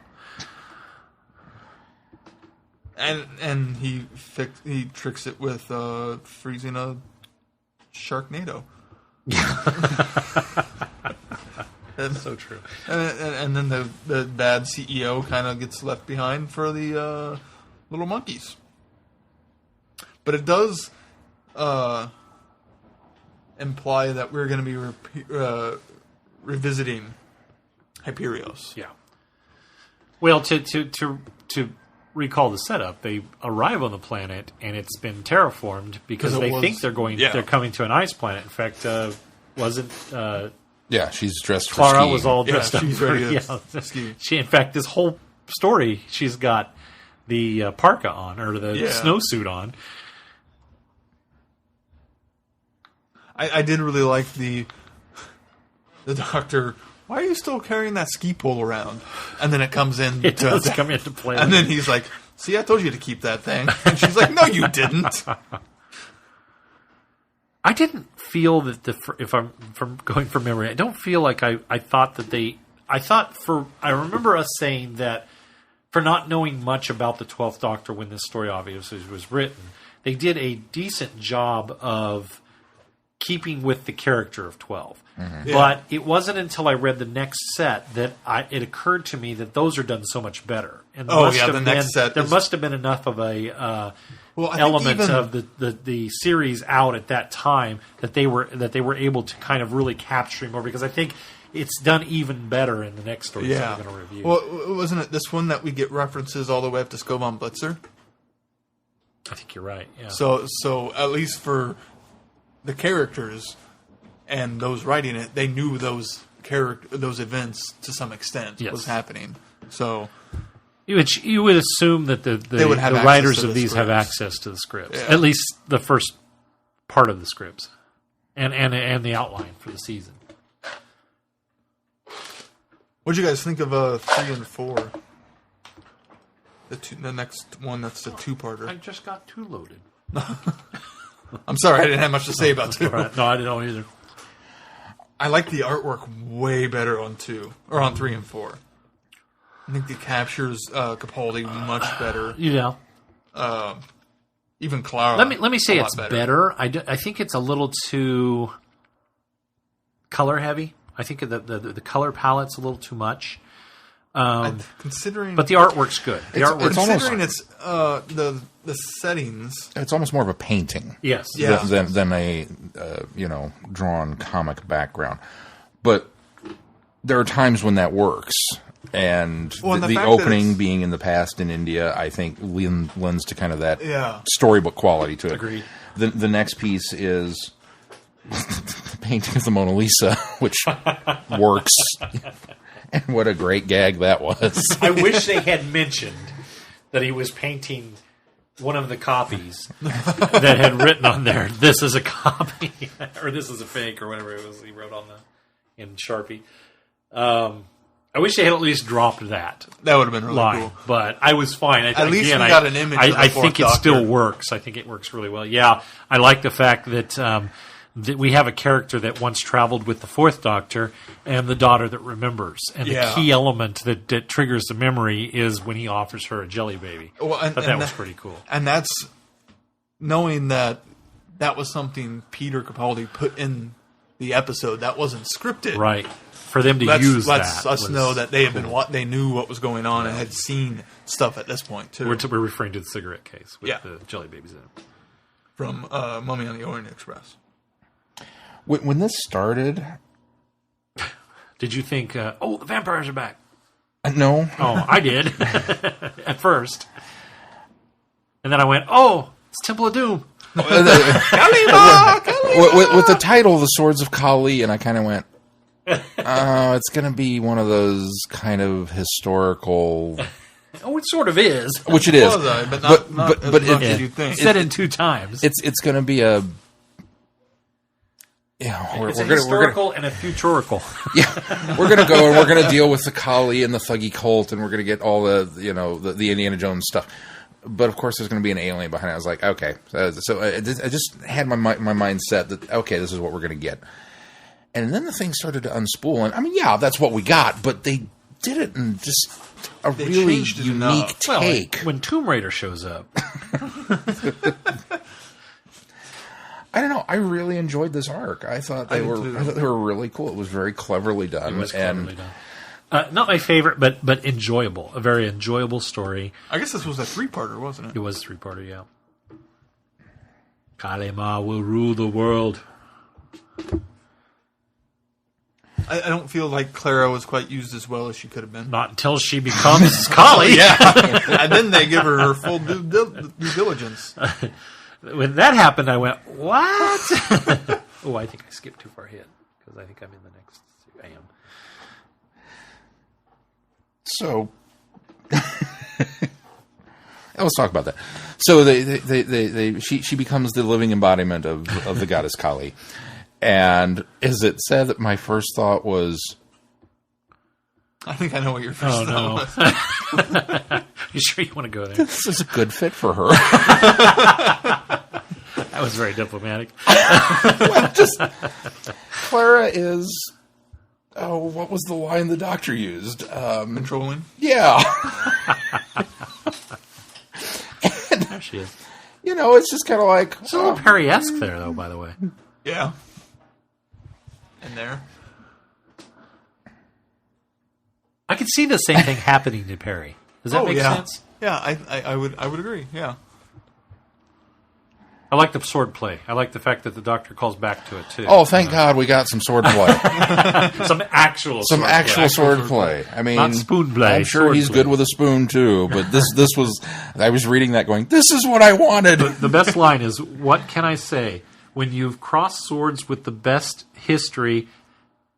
I should be in history. With the best history and the future have... that's what it is. When you've crossed swords with the best history and future have to offer. Yeah. Normally I'd offer to tie one hand behind my back. Ha! But you already rudely outnumber me in that department because she's got 4 arms and 4 swords. Well, 3 swords because he hasn't given her the one that she needs yet. I thought the way they structured the idea of Callie and the swords being the power of this interdimensional being, I thought was really rather well done. It works so well with the myth of Kali and the Thug cult, and it works really well. I even liked the romance story in this of what's the woman's name? Tomb Raider. Ronnie. And how she had this, love that was forbidden with this other, with this princess, and she was betrothed to another man, and she was whisked away by the Kali. What was there? What was the alien species? It was Kali something. Yeah. Whisked away by them, and she was blamed for her disappearance because they had this romance, and she was, captured, and she had even gone so far as joining basically the army, but then being because of the fact that she was a woman, was relegated to protecting the harems. Yeah, and she became this excellent marksman, and she could outbest any of the men in the army, but she was relegated to this lowly guard, and so she's taken it upon herself to exact revenge on the Kali. I thought that was really cool, and I also like the fact that by the end of this, she appears to her after they're all released. All of the dead bodies or dead souls, spirits are released from the Kali after she's defeated, and she's able to appear to her and kind of put closure on their story. Go move on beyond me. And so at the end, we get that moving on when we have that little moment between her and the daughter. That has been also part of the story, which we've kind of neglected to say. I also the girl that gets the jelly babies at the beginning. Who I also appreciated saves the ship from falling out. Yes, by yelling at it. She's an astronaut, isn't she? Yeah, she is. They talk about her being, which works so well because that's her mission. And you think if you'd have just given that to somebody that was a tag along, it would have been unbelievable. But giving her that backstory, that this is kind of her thing, it really made it work so well that she was able to do that. And as Keith just alluded to, the fact that I can't control it, I'm not able to pull it back, and he says, shout at it, and you're like, oh, that is so 12th Doctor. Then she goes, and it works. I shouted at it, but it didn't work. Then it did the Scottish accents, and it worked. Stretching my believability, but I'll go with it because it's so funny. I was like, that's so in line with the 12th Doctor. I also appreciated on the fact that we get this romance, this forbidden romance between 2 women. And there's just a hint of, aren't we being daring? Look what we're doing. And the next panel is, you seem like, and he goes, don't care? And she goes, well, like it doesn't matter to you. And he lays it out. Man loves woman, man loves man, woman loves woman, who cares? People hating each other, that's what bothers me. Yes. And it's like, that really kind of sums up this whole argument and is just a genius way of then even to throwing the Doctor to go with it. Agreed. And then even to take it further when the daughter talks about how you should stay here because it's so different. That sort of thing is not taboo anymore. That's not, because it is the future. It's the future, and that's accepted. That's the norm. And I like the fact that they took it one step further and said, this is what the future is. There's hope that it'll be better. Yeah, I loved that. That was really cool. But yeah, the Doctor just saying, don't care. People hating people is what bothers me. Very good. I liked that one. I really enjoyed this story. Yep. It was a good story. Again, not my favorite of the batch, but well done, well put together. And then we only got the first part. It's definitely my favorite of the 12th Doctor stories thus far. Definitely. Although it's only the second one we've gotten in story arc wise. We've got 2 more issues. And he pulled quite the switcheroo when because he had Clara, he dupes the Doctor into going after the last sword. And, that we need this, and, you have to do it, otherwise we're going to let Clara get incinerated under the engines of this rocket. So the Doctor said, all right, I'll go do it. And then we turned Clara into college. It's like, I did not expect... Didn't see it coming. Yeah. What's done lock right there her at up, the end, or and something. That's our cliffhanger. Yeah, terrifying. And I really enjoyed the twist that we got when he went after the sword. And we get just a little bit of the backstory when the guy's explaining in the hologram message that, I went, but the sword was already gone, and there were just these two corpses. And so we get there, and then they turn on him, and the Doctor's like, the sword's already gone, because I'm here 2 weeks early. Oh, and he's going to find two corpses. And they were like, what? Oh. Oh, little we're the fist corpses. pump reading that going, yes! Yeah, that was good. That was really well told. So, the fractures. So let's talk a little bit about the next one, the fractures. You get two of these. Who knows how long this story arc is going to go. So we have two so far, but then there's a third one? There's a third one for sure, because it's not over yet. Right. There could be four. Which was quite disappointing I don't know. to me when I finished reading the second one. I went, no, I don't have the next one.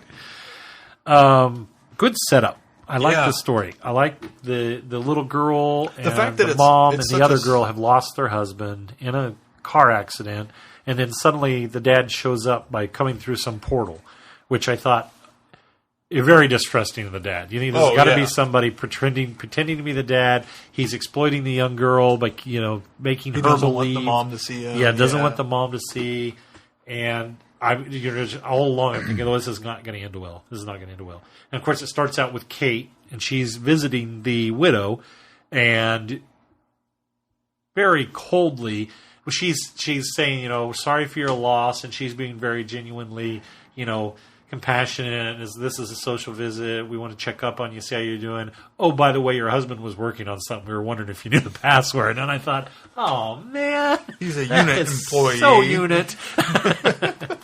Kate, don't be that person.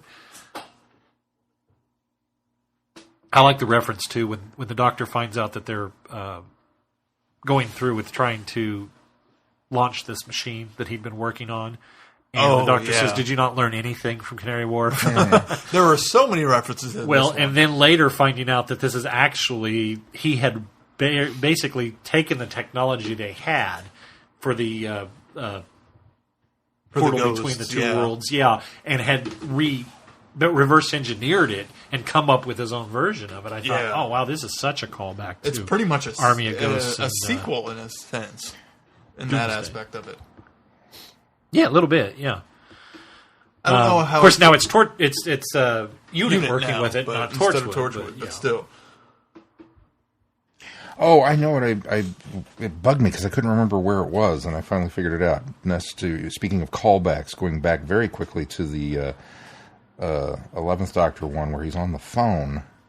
Did anybody get the?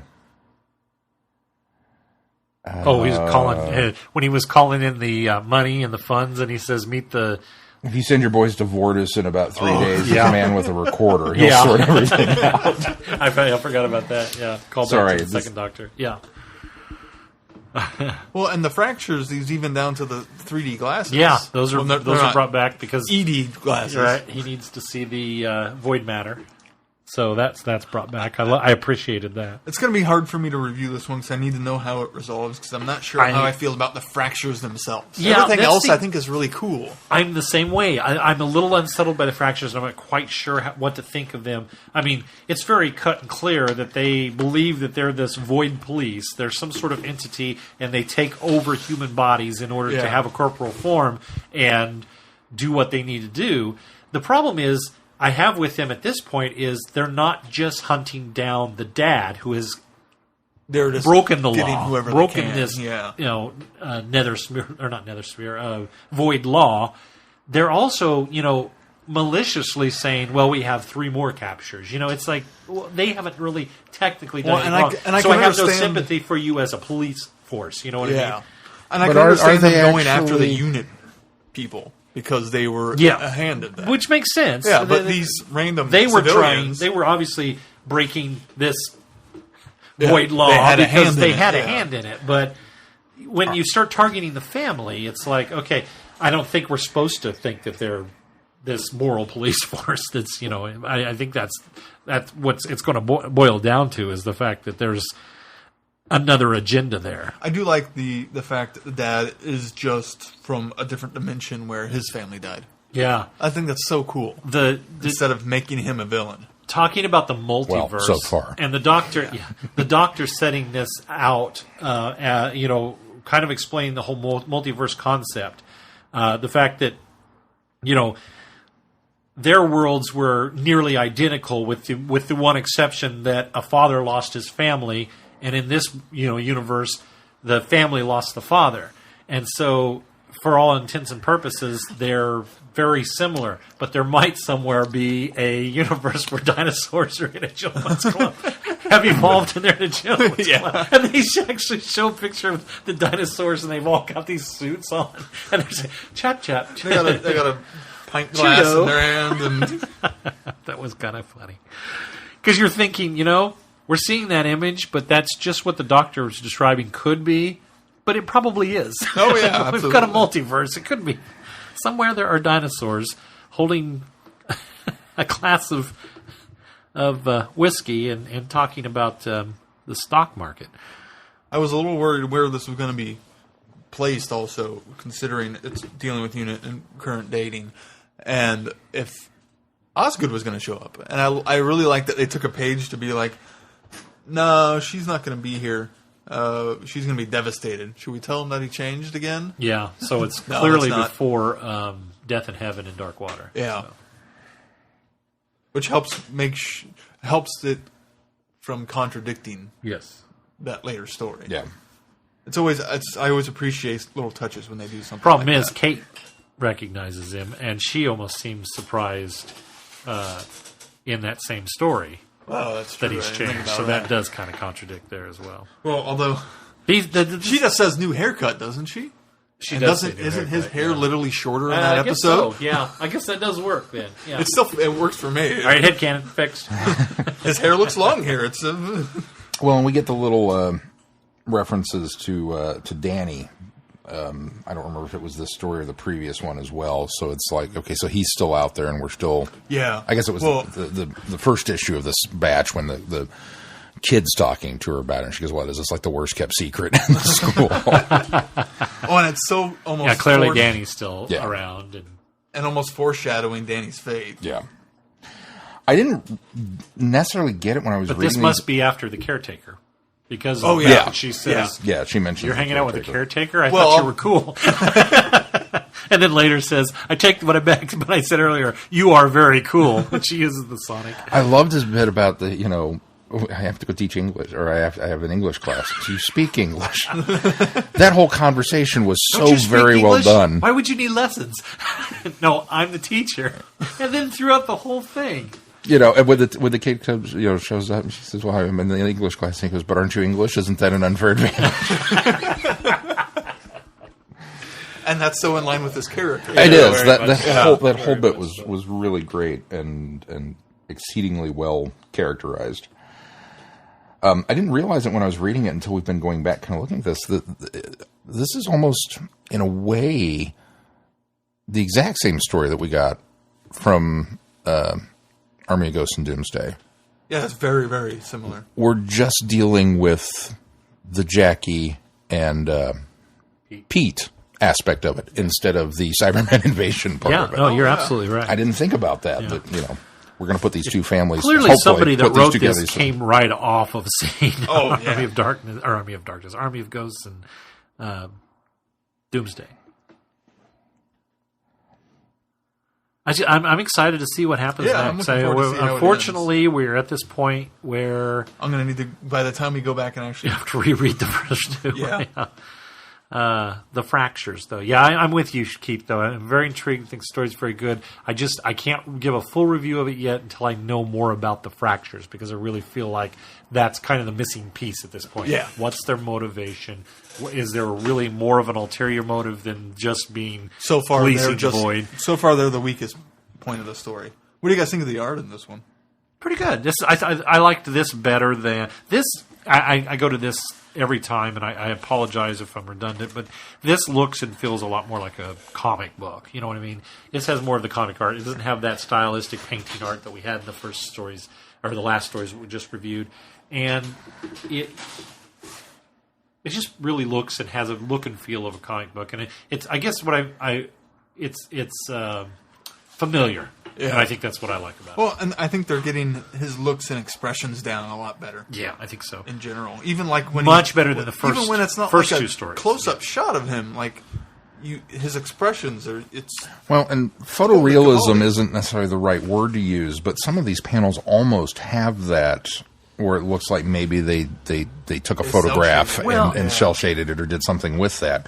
Maybe versus so, but I think how more cartoony the 11th Doctor ones are. I think the thing is, though, there. the reason you're getting that is because someone is able to actually draw what the Doctor looks like in these, and I think that's what that comes down to. That's why they have talented artist. That photo shading.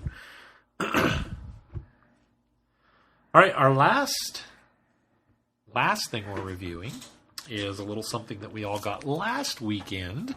And if you were coy and were able to get to your local comic book store, you were able to also pick up a copy of this for Free Comic Book Day last weekend. This is the first time that they have released a Doctor Who comic for Free Comic Book Day. And it's a little misleading because it, at first glance, says 3 Doctors, and then in smaller title it says 3 Amazing New Stories. So it almost looks like you're going to get a multi-Doctor story, but it's not true. However, I will mention if you read the very last of this, there's an interview with Paul Cornell, who is writing a 3 Doctor story for the comic. Which they're going to end the seasons, quote unquote, for the seasons. Yeah. I think Titan even for 10 said ending the season. Oh, we did say season? At 15, okay. So, yeah. Everybody's going to have to wrap up their storyline. So the art so will probably be wrapped up as well. So. Yeah, it's going to... Well, who knows if it's a Moffat story. No, that's true. Moffat style. But we start off, interestingly enough, with the 12th Doctor story. I guess because he's the most recent Doctor. I guess we went backwards. They descend chronologically. What do you guys think of this little nugget of a story? Yeah, it's kind of how I feel about all the other ones. They were just they're nuggets of stories. It's a good taste. Ideas. I think. It's a good flavor of what you can expect in their respective lines. Yeah. And there's just not much to.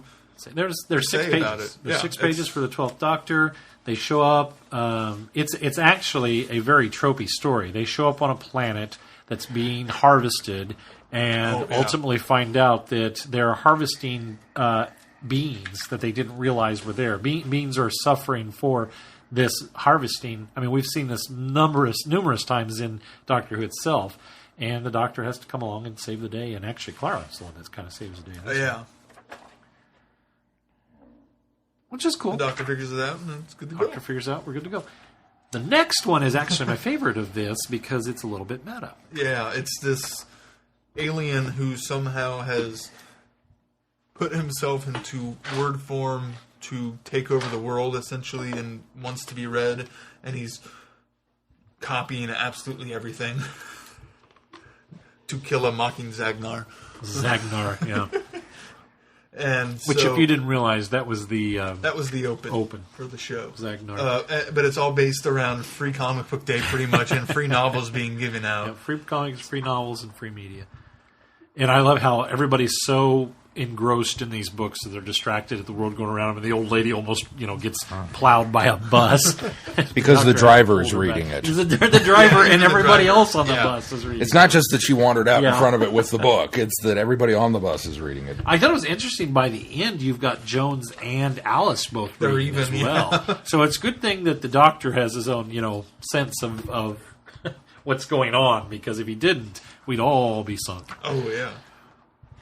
I did think it was a bit weird that we used Ark's excrement in order to plug the book into to it. give Zzagnar a form. Yeah.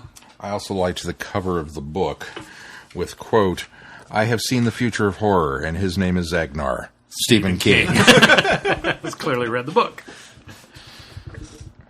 Even to the It's fact really of, kind of cool, though, that he's able to get that out on the day that the book was released, that they were able to get a quote for him the book on the day that the book was released. That's a quick turn. And I like the... Although you have to accept the fact that it's obviously a living entity, so it's constantly changing as it's going as well. It's not something that was like written months ago and published just recently. I like the fact that the crowd starts turning on them. And that you doubt Zzagnar. You're critical of Zzagnar. And it also kind of speaks to some of the culture of, you don't like what I like, then you must be wrong. It's also meta and so tongue in cheek. It's so enjoyable. Well, and you got to follow that conversation through. He doubts Zzagnar. He is critical of Zzagnar. He has poor literary taste and therefore must be pulped. Because I almost feel like that's what fandom has become anymore. Yeah, almost. On some corners of the internet, it certainly has. If you don't agree with us, you must be destroyed. Al Ewing and Rob Williams wrote this. Very in touch with the culture. These gents are. And then I actually quite enjoyed the last one as well. I think the weakest one was the 12th, because it was such a tropey, simple story. I thought the other two were very inventive. The 10th Doctor. Sean, you want to talk a little bit about the 10th Doctor? See what I did there? I do. I loved it. I don't know if you noticed that. I loved it. Because... It's a 10th Doctor. Uh-huh. Because it's a 10th Doctor. No, not because it's a 10th Doctor.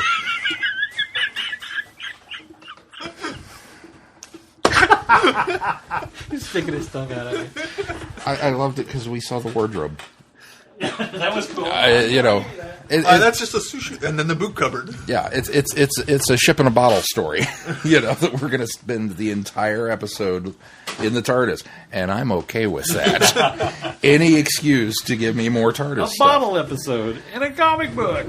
and we get the, and I thought for a minute they were going to tease me. I thought we weren't going to get it because we there's that one shot of the wardrobe and whatever when David Tennant goes and puts the outfit on. We walk past it, and so we're there and we're on the staircase. And it's like, oh, there's the staircase, and then there's the boot cupboard, and then no, we're not going to the wardrobe. I was like, oh, don't do this to me. Oh, and here's the laundry room. We're going to the laundry room. It's not even an impressive laundry room. It's just the laundromat. Yeah. It's just it looks like my laundry room. It's one machine, a couple of shelves. Well, not you exciting don't at have all. the little spiky things on horns each on side it, of yours. yeah. Horn, kind of Gallifreyan looking there. Yeah. I don't know. Maybe Sean's does have that. I don't know. But then we get our beautiful wardrobe and nice references to the Sixth Doctor's coat. Those were good. And you can kind of see the in the big shot. You can see the Fourth Doctor's outfit there too, kind of hidden back. And so there's some beautiful clothes in here, and some. Oh boy, whose was this? And it's, of course, the Sixth Doctor says, "I'll have you know that it was the height of sartorial splendor when I wore that." You wore this? So cool. And the exploration of how the TARDIS got all these outfits. She just materializes places, nabs them, copies them, and then puts it So back. she's not even really stealing them. She's just making a copy and putting the original back. Yes. Which I suppose is internet theft. You're taking the Copyright copy of it. theft. Yeah, you're not Copyright really theft. taking it. it's a wonderful idea that like when Doc opens the briefcase in Back to the Future 2 lined with money from all the different eras that he's visited already, because now he's prepared. And you look at this and you go, when did that happen? I want that story. This is kind of that moment for the TARDIS going, well, where do you think these clothes just came out of nowhere? I don't have time to pick them up. I'm too busy running from things. I did a big old sludge bog monster. Mud monster. Oh, wait, it was funny, though. It was good because it looks like this, fierce beast that's tracking them down and trying to attack him, and you find he was just trying to bring the Sonic back to it. And then they get their clothes out of the muddy, and the patterns have swapped. Yes, I know. She's got pinstripes now, and he's got this flower pattern. Pretty cool. Which I would like to see him wear. Yeah. Just once. Yeah. I would like to see him in the flowered shirt with the suit and go. It'd go with the luau and the straw hat he with had. Many years of Mason and I going to Free Comic Book Day and being let down by the comics that we get, the stories that we get. Most of the time, there's some nuggets in there every once in a while, but most of the time, it's just it's a that one was yours. advertising. I brought mine. It's an advertising gimmick. It's a way to get their product out there and to get people looking at them. This is, in fact, while it does that same thing, is a very good story, a representation of those three doctors, and I think they did a really nice job of giving you something with some substance. Even though, like I say, those are only 6-page stories. Oh, yeah. There's really good substance in there. Well, traditionally, the things you get for Free Comic Book Day are either a zero issue that kind of is going to kick off a big, massive event, and it is. It's a commercial that's to get you saying hooked in. you should come and buy this. Or you get fun little, nothing aside kind of off stories. And this one, while it is an off story, it's done really well. kind of fits both ways in a way. So, speaking of, if you were not able to go out to your local comic book store and acquire any of the Free Comic Book Day stuff from Titan, we, because we care about you, have 4 extra copies of the Doctor Who Free Comic Book Day. And we're going to make this very simple. I will take the first 4 people to write in and say, I would like one. And we'll send it out to you. We're going to have timestamps, so we're going to keep you on it. Kind of like galley timestamps. And I apologize for anybody who went through that mess. I guess we should have included that news. Galley is sold out for next year. Well, that was expected, though. Also in news convention-related stuff, we are now on the Time Any website as panelists. Oh, we are. I did not see Oh, yay. We should probably tell them what we're going to panel. We'll let them know as soon as we know for sure. Once they put it in writing, I will say what we're going to panel. We still have about 5 months before. Yeah. 4 months. It could easily change what we're going to do. But we are officially panelists at Time Eddy. So now you have even more incentive. We're the first group on the website to be panelists. Woot, woot. Woot. All right, what do we got coming up on the schedule? Well, coming up on the schedule for next week, Friday Night Who, we will be doing The Deadly Assassin with Tom Baker. And then a pair of Fourth Doctor Big Finish stories. We'll be finishing off the first season with him and Leela, which is number 5 and 6, Trail of the White Worm, Part 1 and 2. So that's the end of the season? That's the end of the first season, if you treat them as season. I didn't realize there were only 6 episodes. Only 6 short seasons. Short seasons in those. So It's Tom. He's done it for a while. They kind of figured, They were lucky to get him for They were that gonna first ease him in season, for a so little they bit, yeah. eased him in, yeah. Following week, Friday Night Who on the 22nd is The Visitation. And since we've already reviewed that story, our episode on number 230 will be Beyond the Doctor with Peter Davison. And we kind of figure we're going to do the same that we did with Wurzel Gumridge and John Pertwee, is we're going to do All Creatures Great and Small. And we'll just go and watch a random selection of episodes and not discuss it ahead of time and see what chaos ensues from that experiment.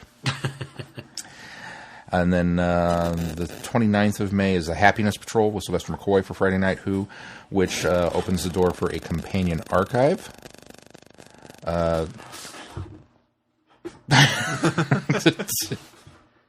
Benny Summerfield. Some behind-the-scenes shenanigans going on here, sorry. And we'll be doing Big Finish mainline number 13, Shadow of the Scourge, which is corrected now. And number 42, The Dark Flame. So, and of course, the schedule is further up through the end of June on the website and corrected as of now. So, all right. Excellent. Well, that's going to do it for this week. Until next week, I'm Glenn. I'm Sean. I'm Keith. Cheers. Good night, everybody. Be seeing you.